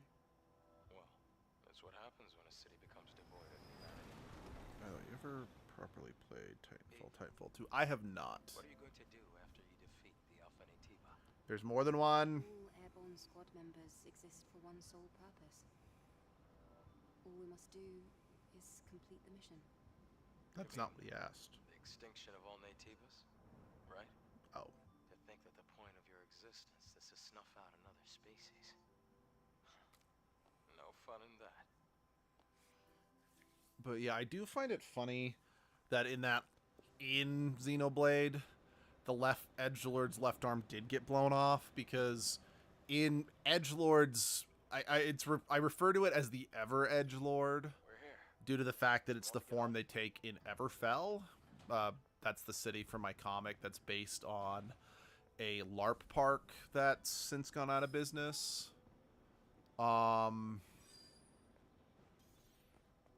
That also had the name Ever in its name, but I digress.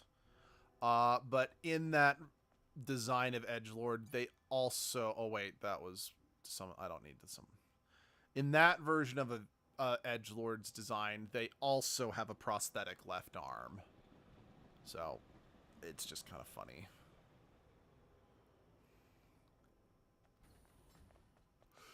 Then again, when it comes to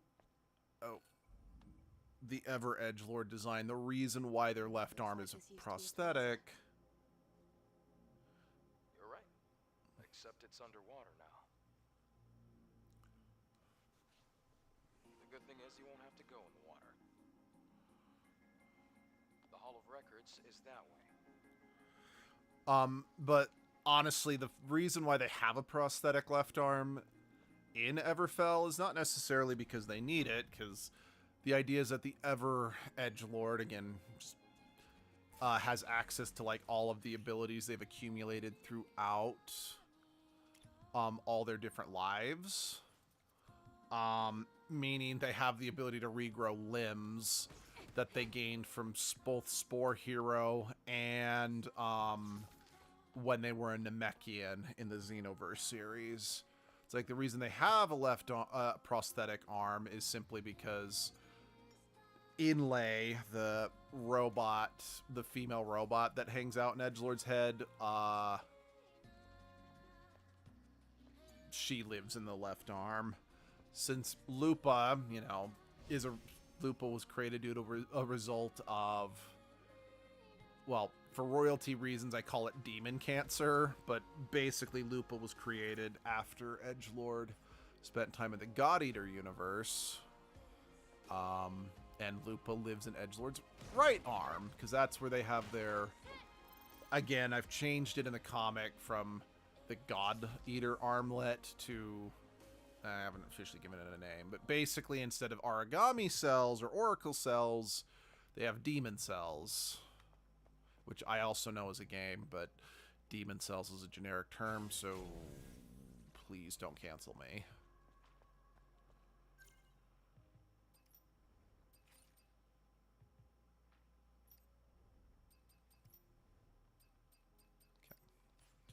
Sorry, let's see, if you had to choose 3 human characters to live with from Pokemon, well, just because I am a predictable simp. I'm gonna say Cynthia. Because, wow, I encounter, like, let's see, look at the Diamond and Pearl came out in 2007, so I would have been 15 years old. Definitely really in the full swing of raging teenage hormones, so I very much still have a lingering crush from her. After that, oh, great question.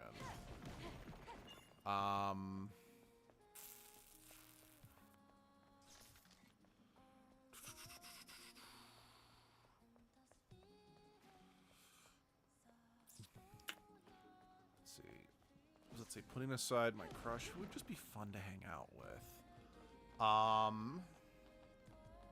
Oh, I wouldn't mind hanging out with Steven from the Hoenn region, just because that dude's smart. I could listen to him talk all day. That'd be fun. And then after those guys,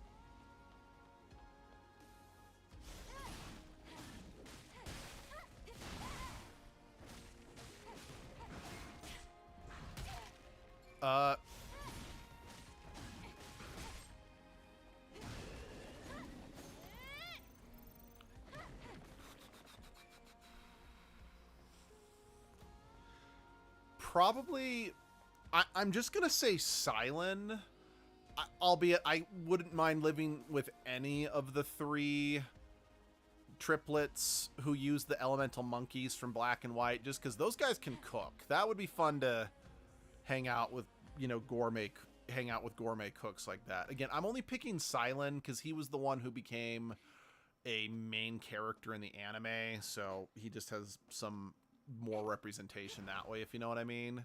Now, to be fair, I don't actually like Sylens from the anime very much, mostly because he just felt like poor man's Brock in every sense of the word. Then again, I really don't care for the Black and White anime at all. Like, at all. Because I just feel that for many reasons, I feel like the anime wasted the Unova region and its characters. So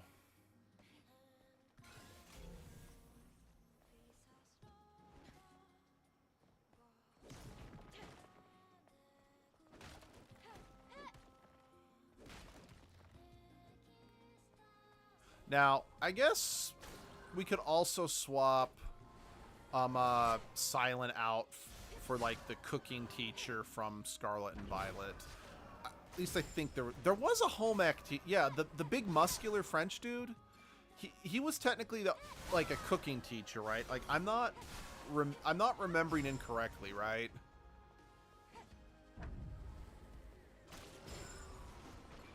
Although I also wouldn't mind.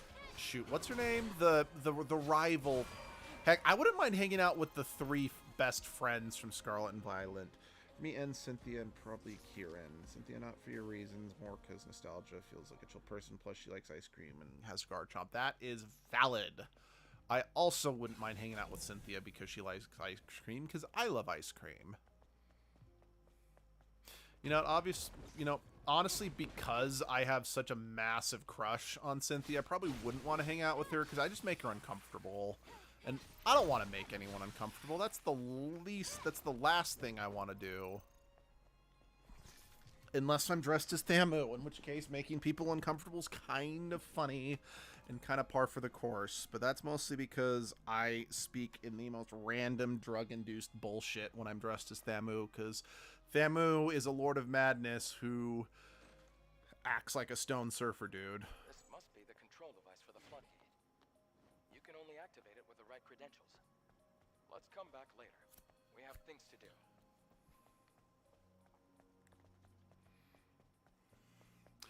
Actually, I even remember. Well, okay. To be fair, the fun part about going as Edgelord to like LARP events and whatnot is simply due to the fact that I'm so fucking tall, and you know, I'm wearing like an intimidating, you know, mask and whatnot, I do usually make some people uncomfortable immediately when they see me. But then actually, once they actually get to talk to Edgelord, they usually like, okay, this guy's chill. Let's see. I don't have a crush situation on literally anyone, so I'm fine staying with those three. That, yeah. I don't know. I know it's like, I've heard some people say it's unhealthy if most of your like crushes are on fictional characters because it sets realistic expectations and whatnot. But I definitely was raised in the generation that, I don't know, really started rejecting reality, and it's, well, not like, maybe that's the wrong word, but embracing fandoms in a sense. I don't know. I have mixed feelings about being a millennial in a sense, just because we have had, millennials have just such an odd life experience, worldview, because we were opinions on N. I like N. N, I mean, I don't think he's as deep as a lot of people say he is, but I greatly appreciate N because he was a big factor as to why the story in the first Black and White actually stood out to me. Because that's something I liked about Black and White, was the first Pokemon game to me that I felt like there was an ongoing story throughout the whole game. Now, I know there's technically, like, you could argue not Diamond and Pearl, Ruby and Sapphire was the first one that had an ongoing story, but that one felt like it was just sort of in and out with its narrative, you know? But N and Team Plasma definitely made it feel like there was a story right up to the champion fight, you know? But I like N. I don't know if I'd like hanging out with N just because I don't know if our worldviews would match, but at the same time, N seems to be a guy that, for the most part, he does respect other people's worldview, as long as you're not truly cruel, if you know what I mean.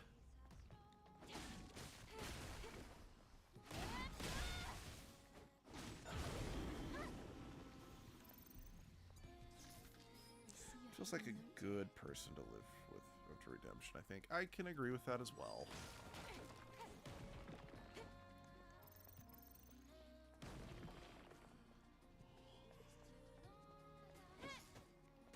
I mean, yes, I know in Black and White 2, he does lose his dragon to the player character in that game. But I think the fact that he is able to get one of the dragons on his side, period, is kind of a good sign, in my humble opinion. Honestly, I think one of the biggest wasted things ever, again, just speaking of just how the Black and White anime fucked things up, is the fact that N didn't join the show till, like, well, just they mismanaged the entire story in the anime because, like, Team Plasma barely featured and it was all about Team Rocket for the majority of it. So N didn't show up until stupid late. There wasn't, as far as I know in the anime, it would have been great if Ash got Zekrom or Reshiram, similar to how, like, the player character gets the opposite of whatever N gets, but no, they didn't do that. Instead, we got that really, really, really weird movie.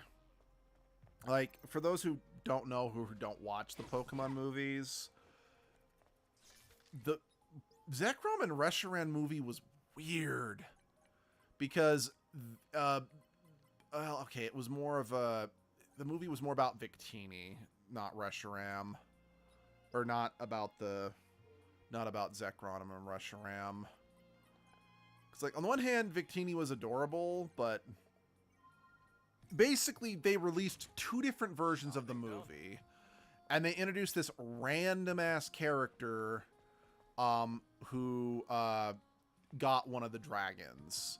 And whichever like, you picked the movie based on this movie, Ash gets Zekrom, and the other guy gets Reshiram. I remember the Kyurem movie from Black and White. I don't care for the Kyurem movie, even though I think it is objectively better than the Victini movie. But yeah, I remember that one too.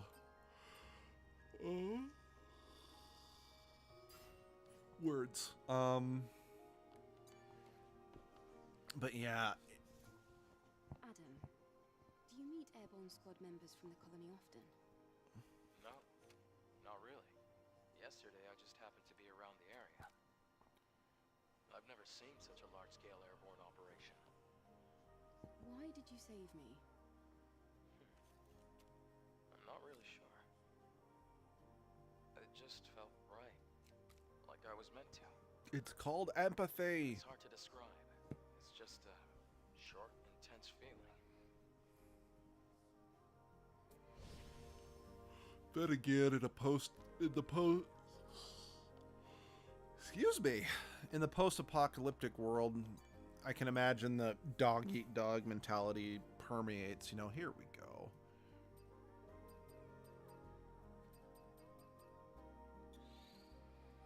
Okay. So, no, this outfit was not a pre-order thing. It just, you do get it so early that I did forget that this is how you get it.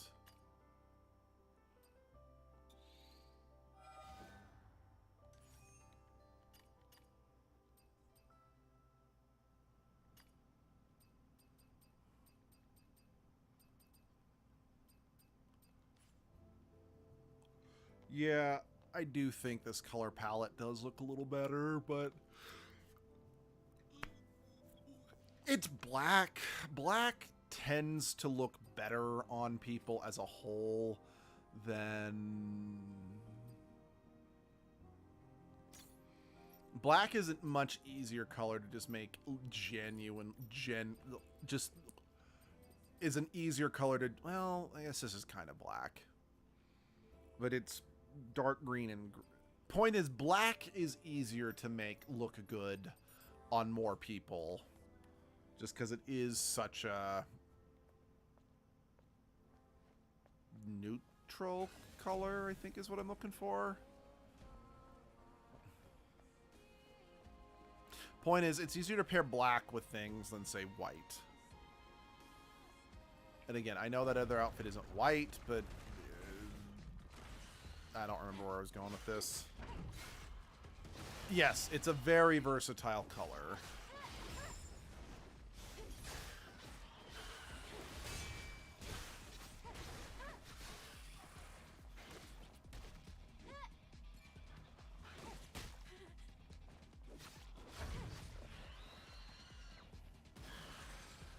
Be gone! Back to the hole from whence you came.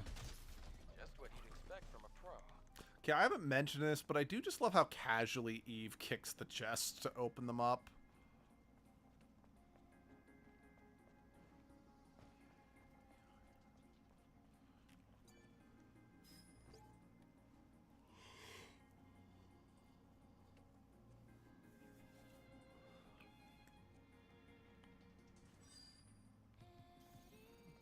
Memory of the believer, 'cause you are a true believer.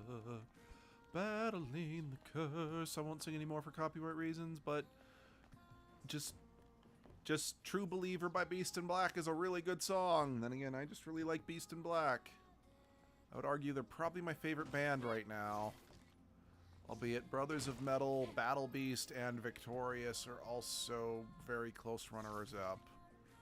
Albeit I do think out of all of them, I think Brothers of Metal is objectively the best band. It's just Beast in Black is a lot more my cup of tea than Brothers of Metal. Albeit Abby loves Brothers of Metal. That's her favorite band. So which foreign country movie, you know, and watch Europe not counted? Well, okay, if Europe doesn't count, I've mostly only watched foreign movies from Japan, and even then that's more just anime, if you know what I mean. But then of course that's also what's the word I'm looking for?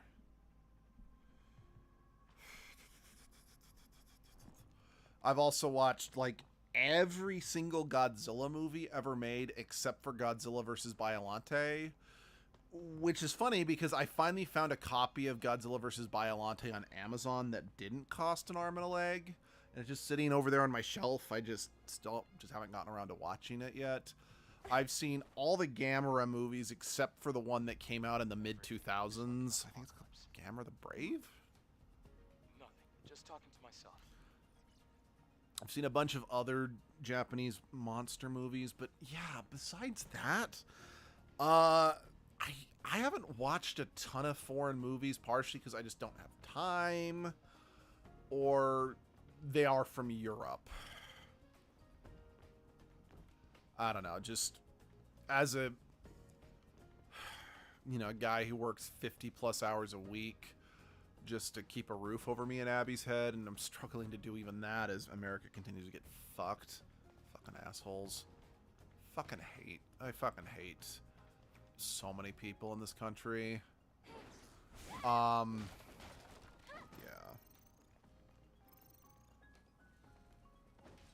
Recommend The Revenge is okay with brutal deaths, vulgar language, though they are.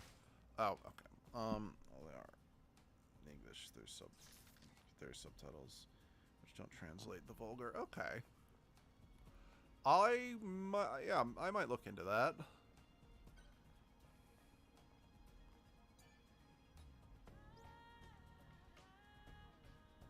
Ah. Yeah, cancel. I don't have the code. I need a 4-digit password. Another headache. Okay. This sign reads time. Could this be connected to the clock tower? Oh wait, these are numbers, not letters, so I can't input time.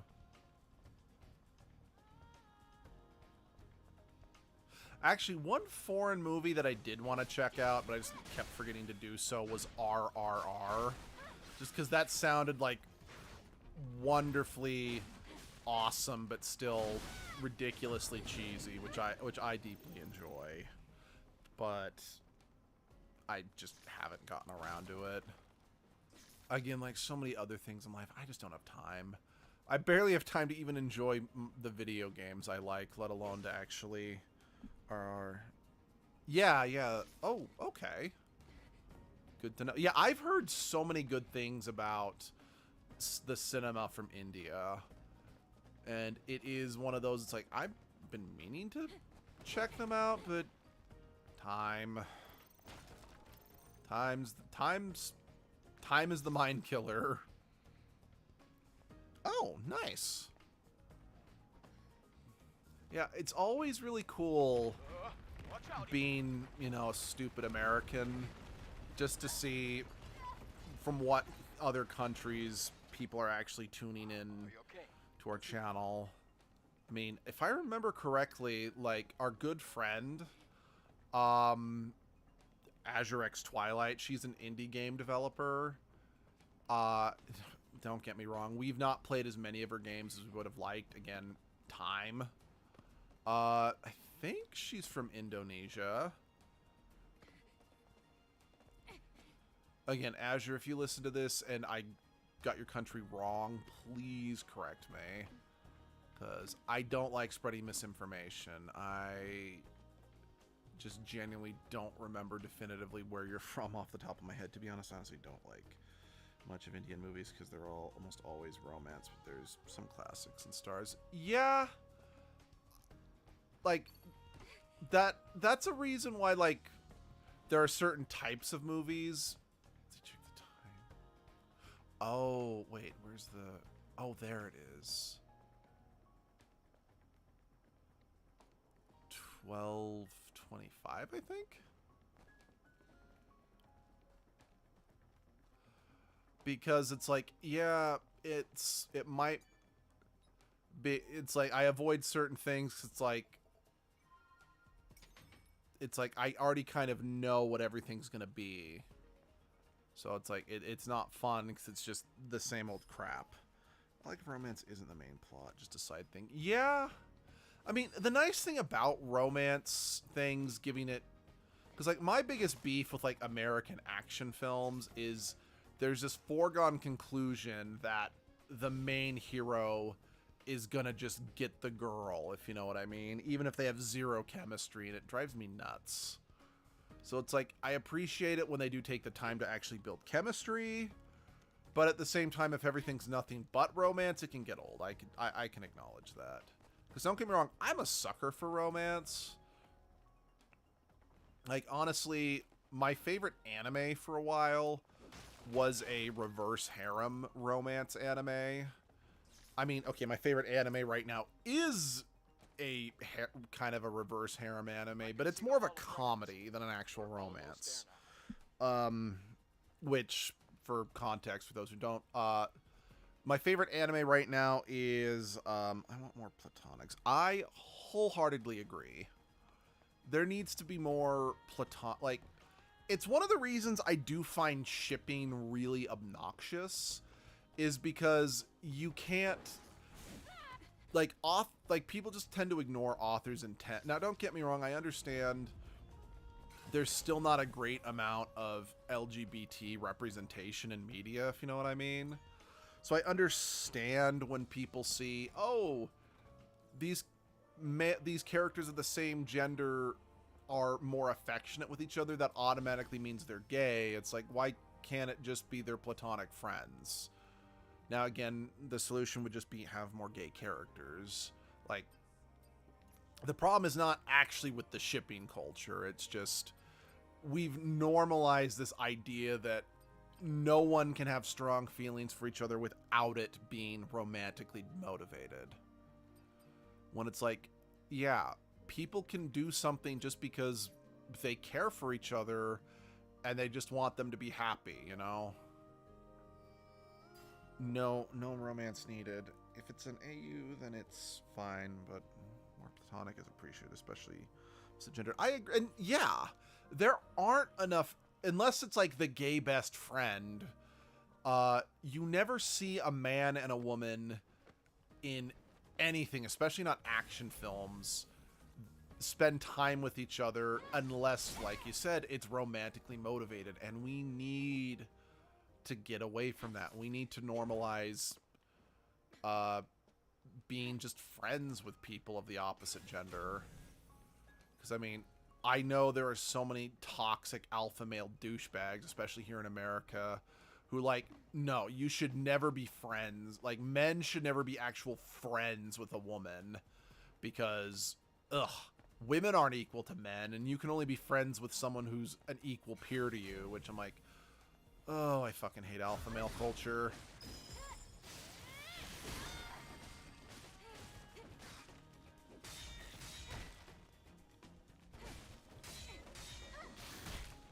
See, that's actually, and okay, I know that in this particular case it's easier to accomplish this due to the fact that in the show Firefly, Malcolm and Zoe are old war buddies.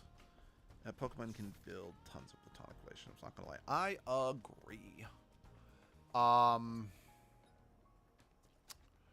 But in Firefly / Serenity, Malcolm and Zoe are old war buddies, and there's never even been any real sexual tension between the two. They're just friends. Now, again, it does help that Zoe is married to the pilot Wash, so naturally it's like, well, of course they can't be romantically invested. She's married to someone else. But even putting that aside, because Malcolm and Zoe knew each other before she met her husband, I really think they have a great platonic friendship. Now, again, there was kind of a funny episode of the show where it was like, hey, your husband said that we could have sex. Now, again, there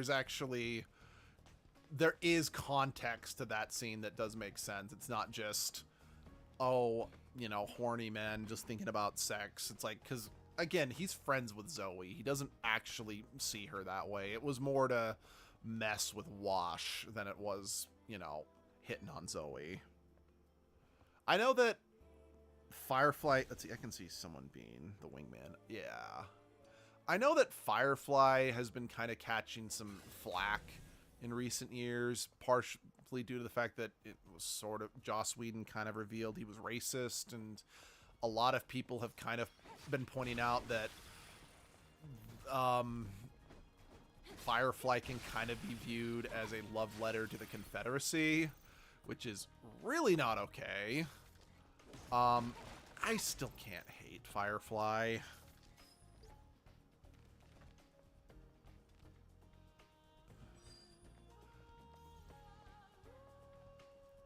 Mostly because, yeah, well, I could definitely see the alliance, the, you know, the evil government from Firefly definitely being a stand-in for the American government. Well, I mean, because it's a combination of America's and China's governments.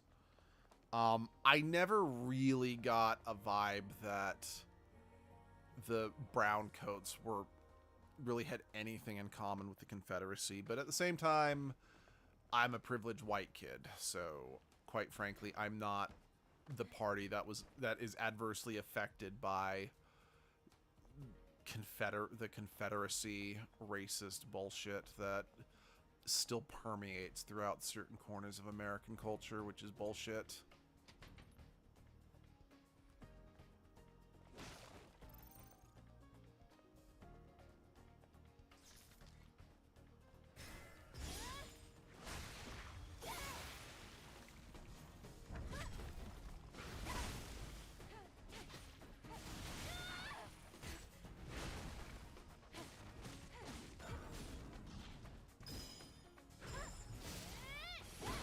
Usually don't put my head into much politics, just the basic news and what's needed. I feel ya. I would like to do that, but unfortunately with the fact that my country has elected President Fuhrer, I feel I can't fully just put my head in the sand anymore, because that's how this bullshit got started, is people weren't paying attention. So it's like, I don't want to think too much about it. I just feel I don't have a choice anymore.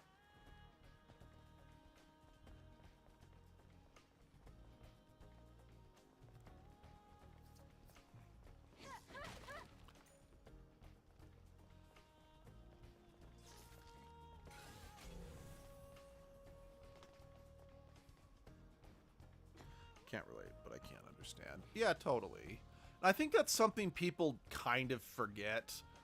Like, I've noticed a lot of times when people are trying to offer sympathy, like, a go-to reaction for a lot of people is, I know how you feel, even when it's like, no, you don't. In fact, technically, you can't know how a person feels, because if you've never been in that situation, you can't truly relate.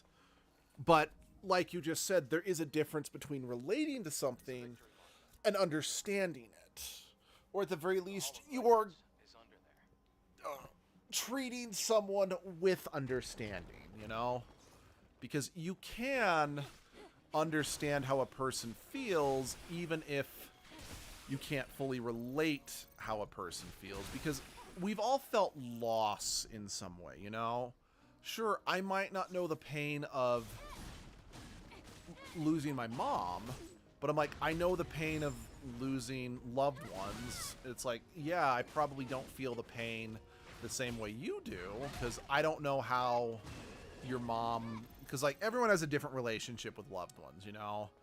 Because someone might be like, oh, hey, I lost my cousin, and it can be absolutely devastating, because maybe those people, like, they were inseparable with their cousins, they, you know, they both kind of helped define each other's lives growing up, and it's like, I can't fully relate to that level of cousin love, because I've never really been close with any of my cousins except for one. And I mean, don't get me wrong, it'd be devastating if they died, but it's still a different relationship.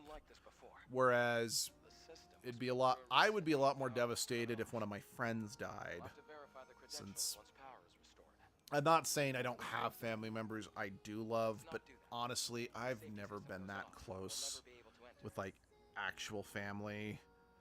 Because this might be horrible for me to say, but a lot of times for me, family equates to people that you are expected to tolerate them treating you like shit. Like, again, I'm not universally saying that's true with all families, or any families for that matter, but again, in my experience, Family for me were the people who were going to be judgmental pricks, who are like, why aren't you doing this? Why aren't you doing that? Why haven't you gotten married? Why are you no longer active in the church? Didn't you go on a Mormon mission? Why don't you have kids yet? That type of bullshit. So it's like, oh, we're loving, accepting Christians, but only if you conform to our very narrow worldview, if you know what I mean. Thankfully, I haven't had to deal with most of that family ever since Sunshine came out as gender fluid and married their husband. Because, oh, they can't let their pure, innocent children near the heathens and the... I'm not even going to say any more, even as I'm not saying this. This is just bullshit I've heard, because quite frankly, we don't need to put more of that bullshit out in the world. There's enough bullshit and hate in the world. I don't need to parrot it, even if I am trying to be like, can you believe this shit? Okay, I mean, my country was or is a problem because due to the whole recent war, there was a problem of oil for some times because oil couldn't get imported. So to electricity for some time. Yeah. On behalf of all Americans, I would like to apologize about the oil shortage bullshit. Even though, yeah, I can proudly say I never voted for President Fuhrer. I 100% always and forever am going to oppose the President Fuhrer.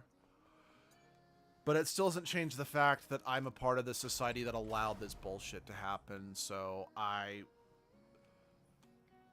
not even going to try to say hashtag not all Americans or some bullshit.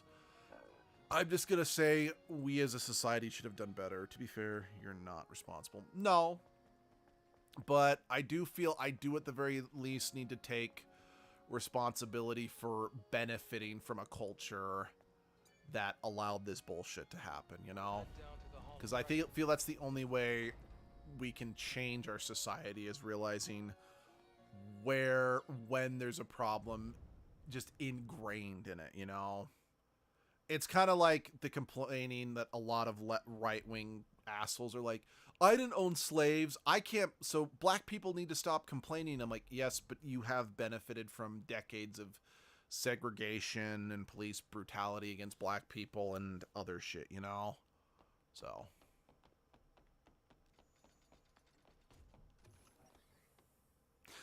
that being said, I'm not going to like go out of my way to send an apology card to everyone in every other country because of what my country did. But I dreamed a dream of being in the Hall of Records. Have you tried raiding the Millennium Falcon? I've heard they've got a hyperdrive. At the start of the 22nd century, humanity's right to life was threatened by advanced global warming. That hits close to home. Mother Sphere ensured mankind could meet this challenge. The eons-long process of natural adaptation resolved near instantly. The body cell replaced the heart and made it possible to survive in environments without oxygen or water. Thanks to advances in biotechnology and nanotechnology, the inconveniences of aging and disease were a thing of the past. This created giant leaps forward in the development of hazardous industrial spaces and space itself. We can now withstand the crushing pressures of the deepest oceans and even exit a space station without the need of a spacesuit. Yep, that was some very interesting, you know, plot exposition and world building that I appreciate. Let's see, also the Victory Monument from before looked like the AM from I Have No Mouth, Yet I Must Scream. I feel that at times. Is that a game, a show, a movie? Because I swear I've heard, maybe it's just I've heard that turn of phrase, but it's very familiar. Only hope for survival can be found in Mother Sphere. Book/game, got it. Enjoy the harmony and prosperity of Eidos 7, the first city ever built by Mother Sphere, the mother of... I have no idea what that was all about. Adam, did it make any sense to you? Mankind's past was buried with This must be a video from before that time. Hypercell. Is this what you're looking for? Yes, you can extract it from the hyperdrive. You know, it actually is kind of cool that some games are being made from books these Great. days, you We know? accomplished our first objective. Because arguably there are some books that are better suited for gaming rather than movies or TV Let's shows. go before the emergency power runs out.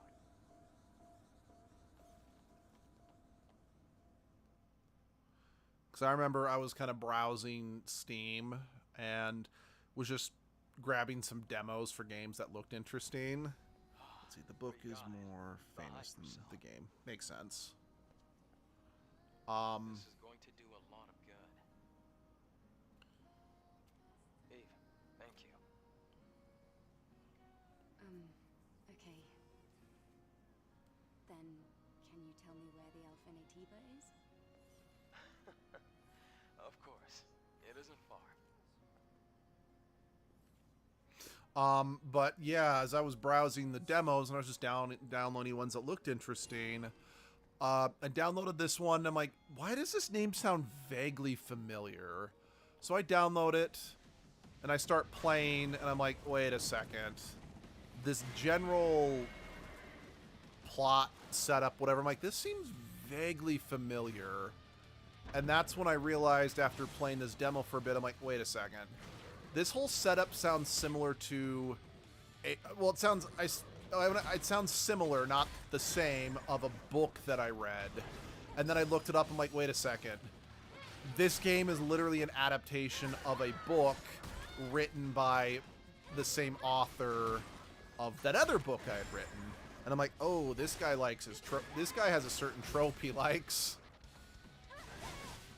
And yeah, I'm even like, oh yeah, I actually saw, like, because, like, the character designs in the game are, like, bang on for the characters on the cover. Oh, shit.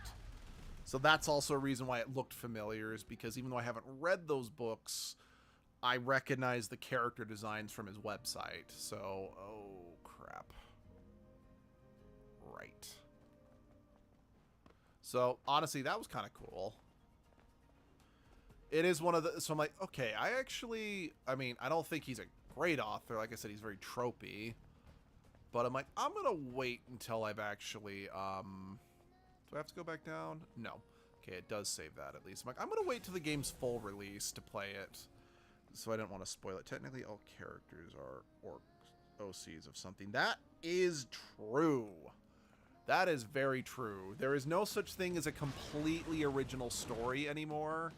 Because even if, like, again, let's take Lord of the Rings. Like, so I had a friend in high school.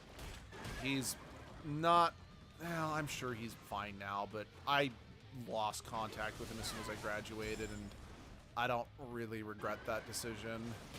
But he basically went on this big rant. It's like, there's nothing original anymore. Lord of the Rings was the only piece of fiction that is original. And I'm like, it really isn't. Like, the only reason why Lord of the Rings feels original is because in many respects, most modern fantasy is inspired by Lord of the Rings in some way. But it's like, it's not completely original because Tolkien drew heavy from both Christian mythology and Norse mythology while writing it. So, yeah, I mean, hell,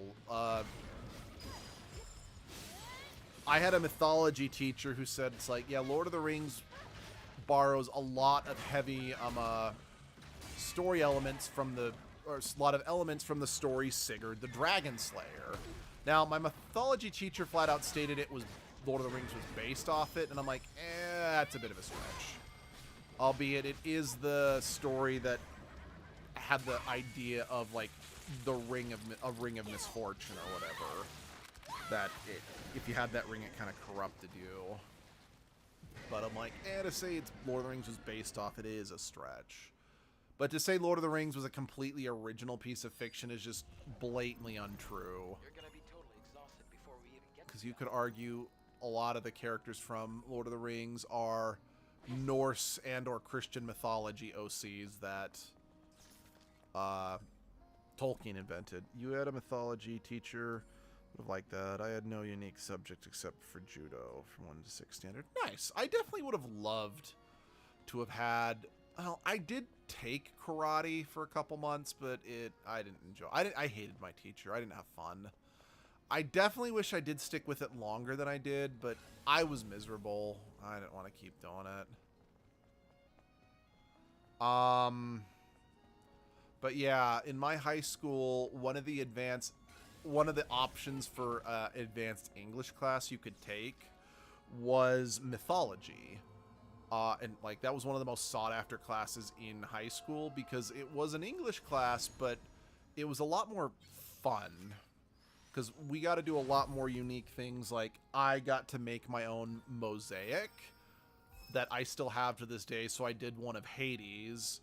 Ironically enough, the art that I used as my template was the official D&D artwork for Hades, which is funny because I would, in a few years' time, get really into D&D because I wasn't into D&D until college. Yeah, I gotta make a throne. I made a throne out of clay for one of the gods. It was fun, but yeah.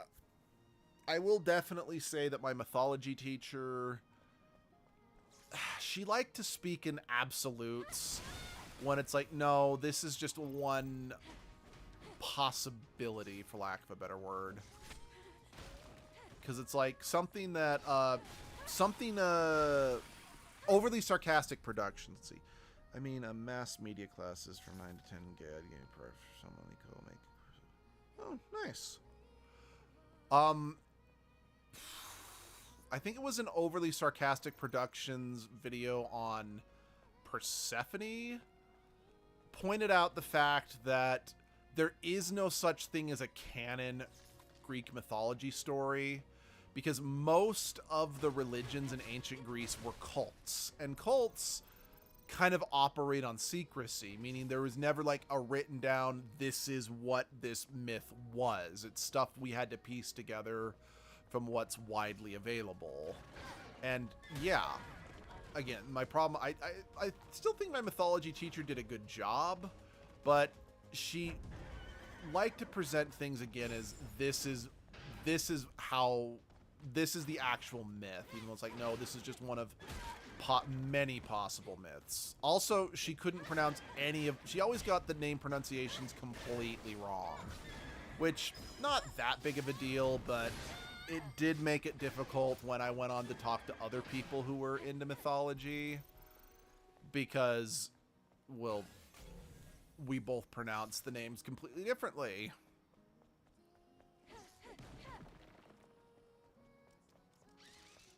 Because, like, one of the big ones I remember was that she pronounced Chiron's name as Chiron, which is how she also pronounced the name of the centaur who trained Heracles.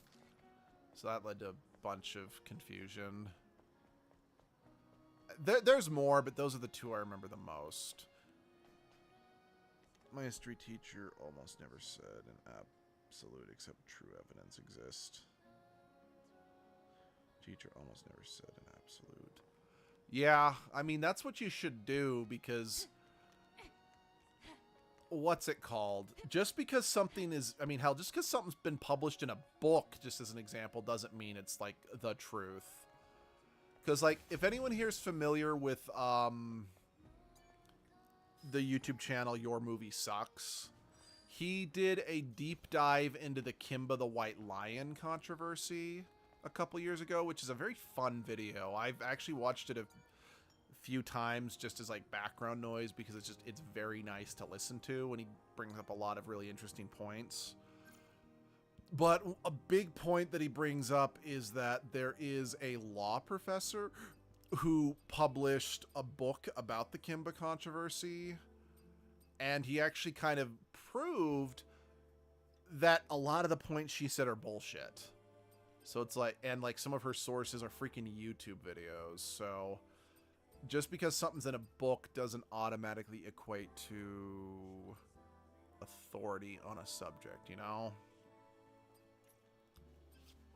Because it's, yeah.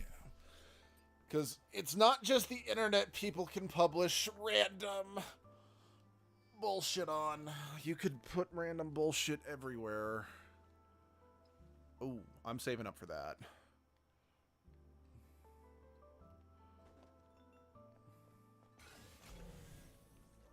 Should we head down again? No, just follow the path and go straight.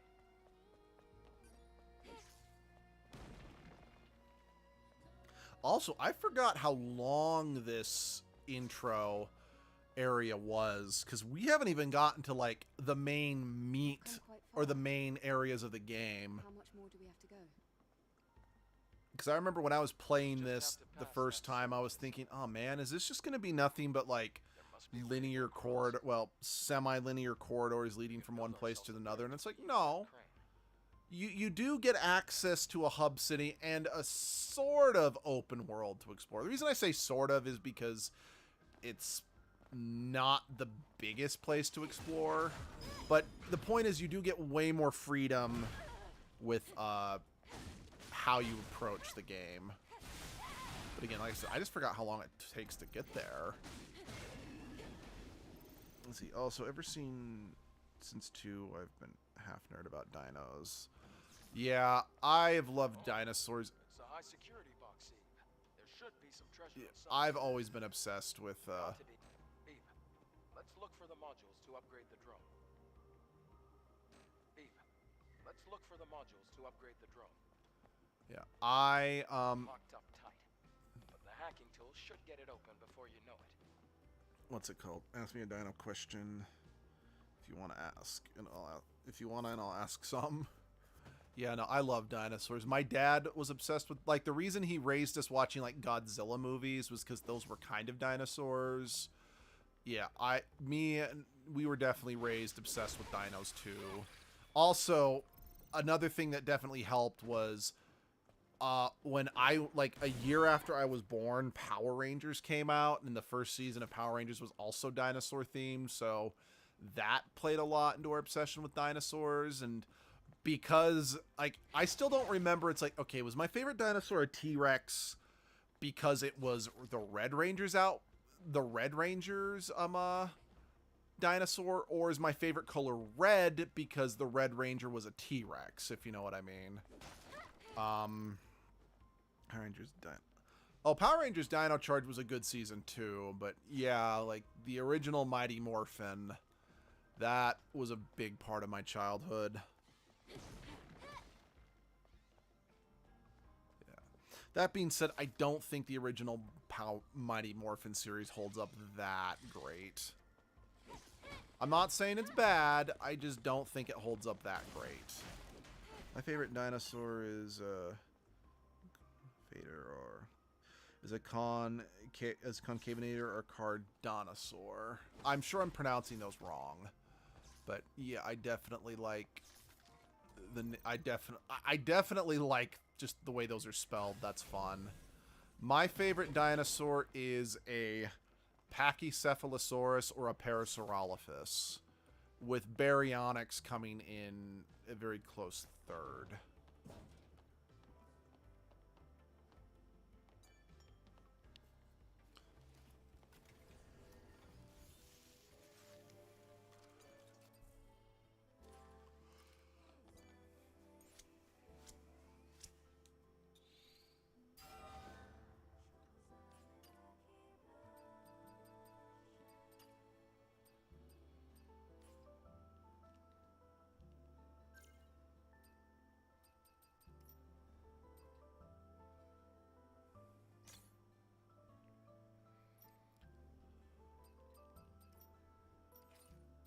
Now, admittedly, I think the only real reason why Parasaurolophus is one of my favorite ones is because I had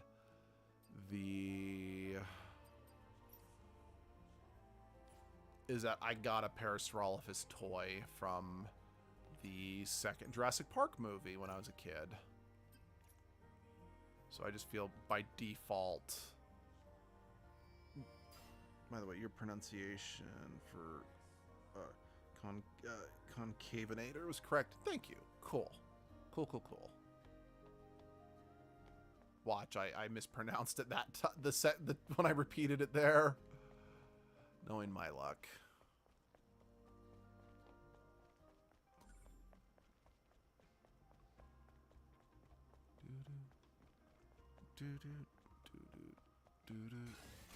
I don't know why I'm doing the beat to Crazy Train.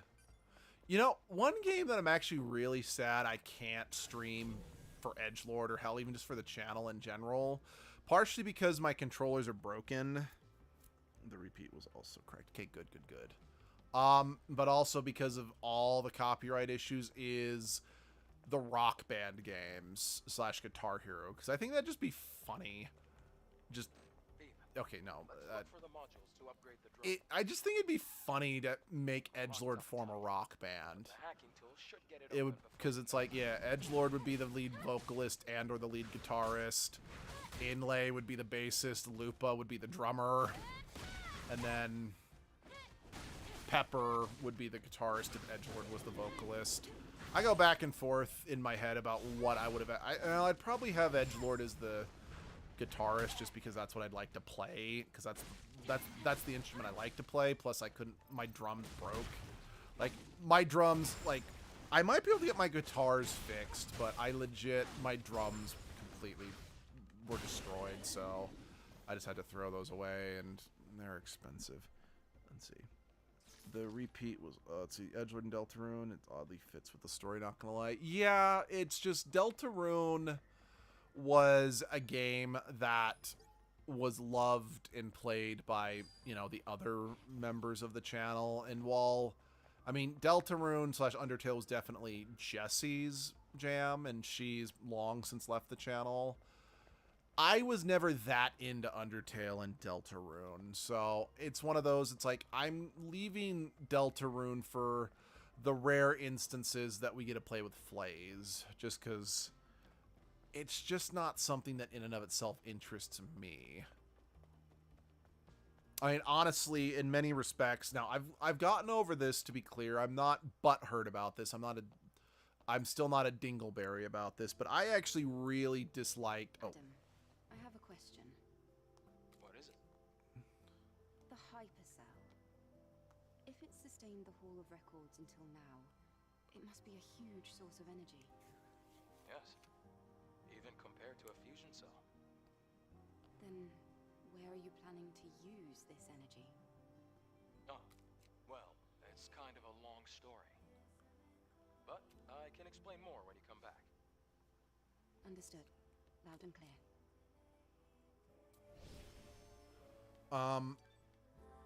Cause yeah, and again, I was also, this is something I kind of also explained in like our playthroughs of Azure's games, but Undertale kind of came at a time that I felt like it derailed our channel, because between Undertale and Azure's games, as well as just a bunch of other games, it felt like it completely took over our channel, so it was no longer about Abby and I sharing games we loved with each other. It now just kind of became because Undertale was like one of several games Jessie came into the channel. It's like, oh, you guys gotta play this, you guys gotta play this. It's kind of a long story with Suspicious. Yep, I don't disagree.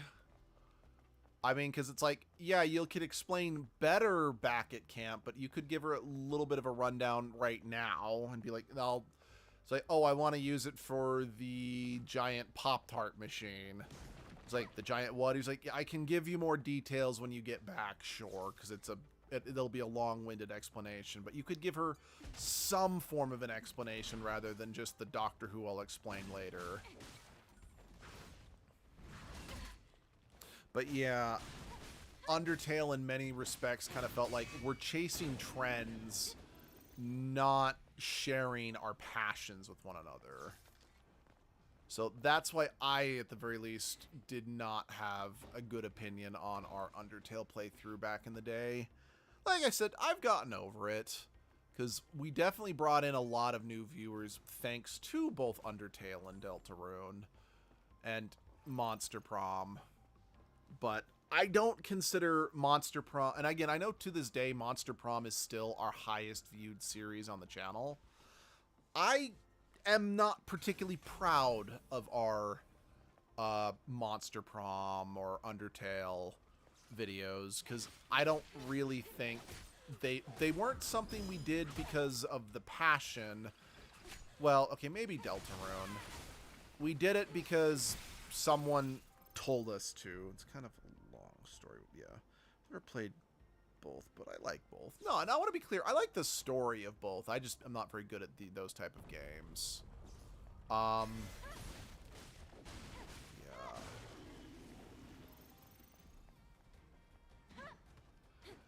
But yeah.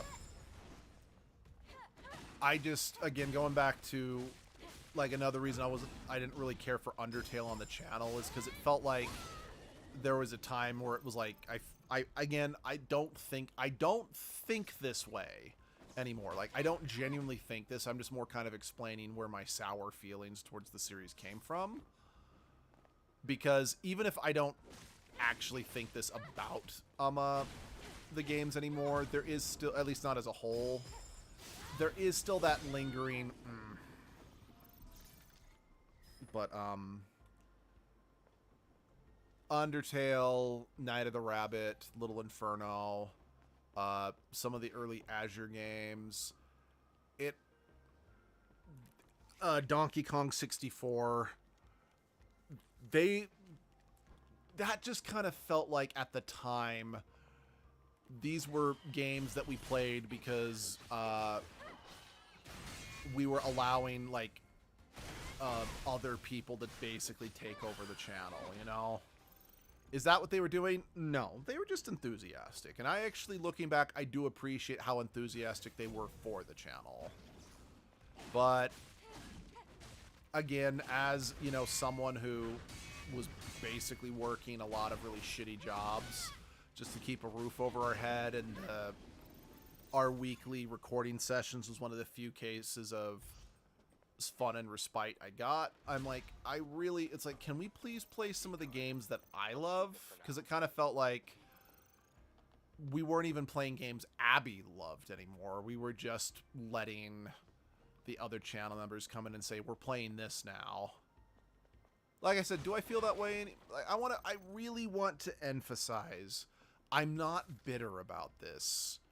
I'm just like, oh yeah, this is just a part of the reason I'm not proud of that era of the channel.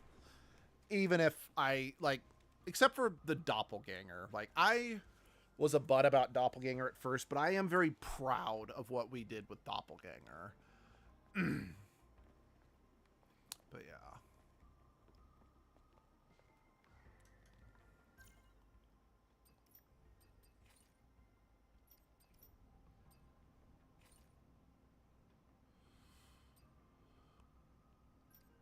There's a gaming cafe near where PS5s with Ragnarok. Nice. So basically cheap games and good food. But it's also, I can see your point. Thank you. Again, I'm not upset with Jesse. I'm not upset with Flays. I'm not upset with that. I'm not upset with anyone. The only one I'm kind of upset with at that time was me for my bad attitude. Like, the only one that I hold responsible for my less than stellar memories of that period of time in our channel's history and why I'm not proud of what we did during that time period is me. And only me. Because quite frankly, as butthurt as I was about the lack of playing games I wanted, we still played Custom Robo and Crystal Chronicles around this time period. And Digimon Story Cyber Sleuth around this time period. So it's like, fucking Prima Donna, it's not like you didn't play games that you were in love with. It's just, or hell, we also played Darksiders 2 and 3 during this time period. But like I said, I still do have a hard, again, besides Custom Robo and parts of Darksiders 2, I do struggle to be as proud of it because, admittedly, of my lousy attitude during this time period on the channel. Like, I'm calling myself out hard for my behavior during this period of time. That's the lift that goes to the upper floors. We need power to make it move.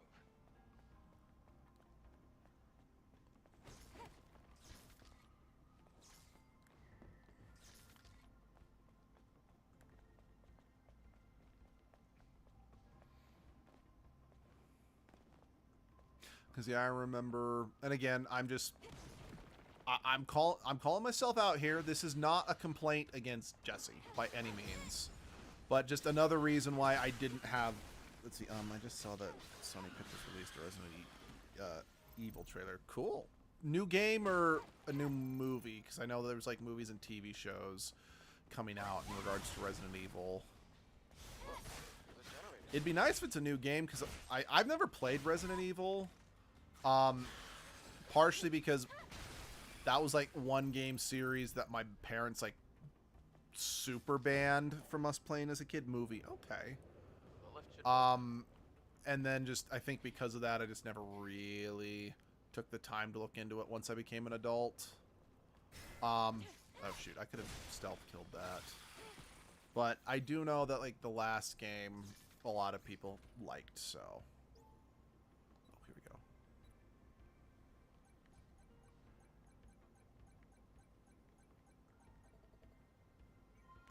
Requiem came out recently. Oh, nice.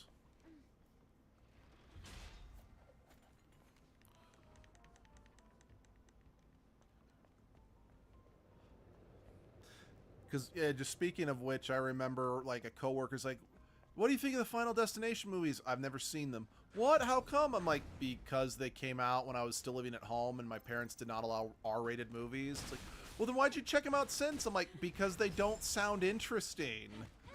It's like, I didn't check...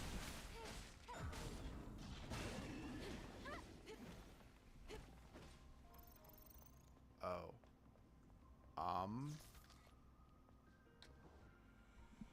Oh,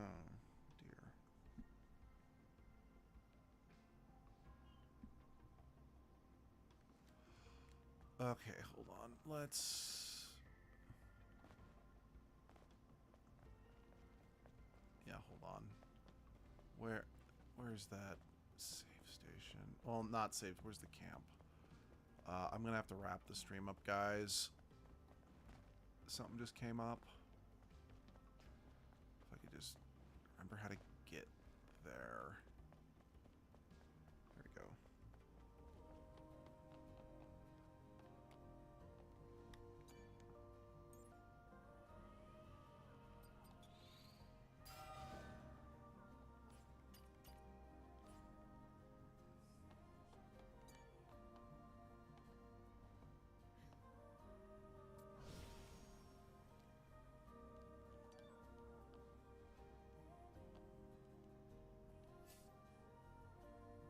Yeah.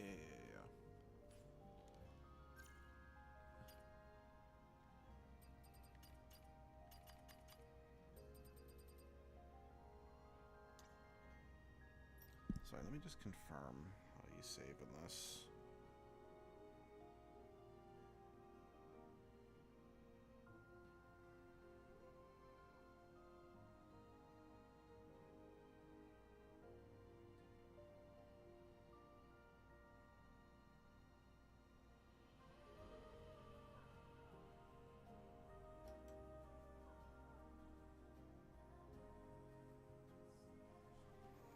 It's saying that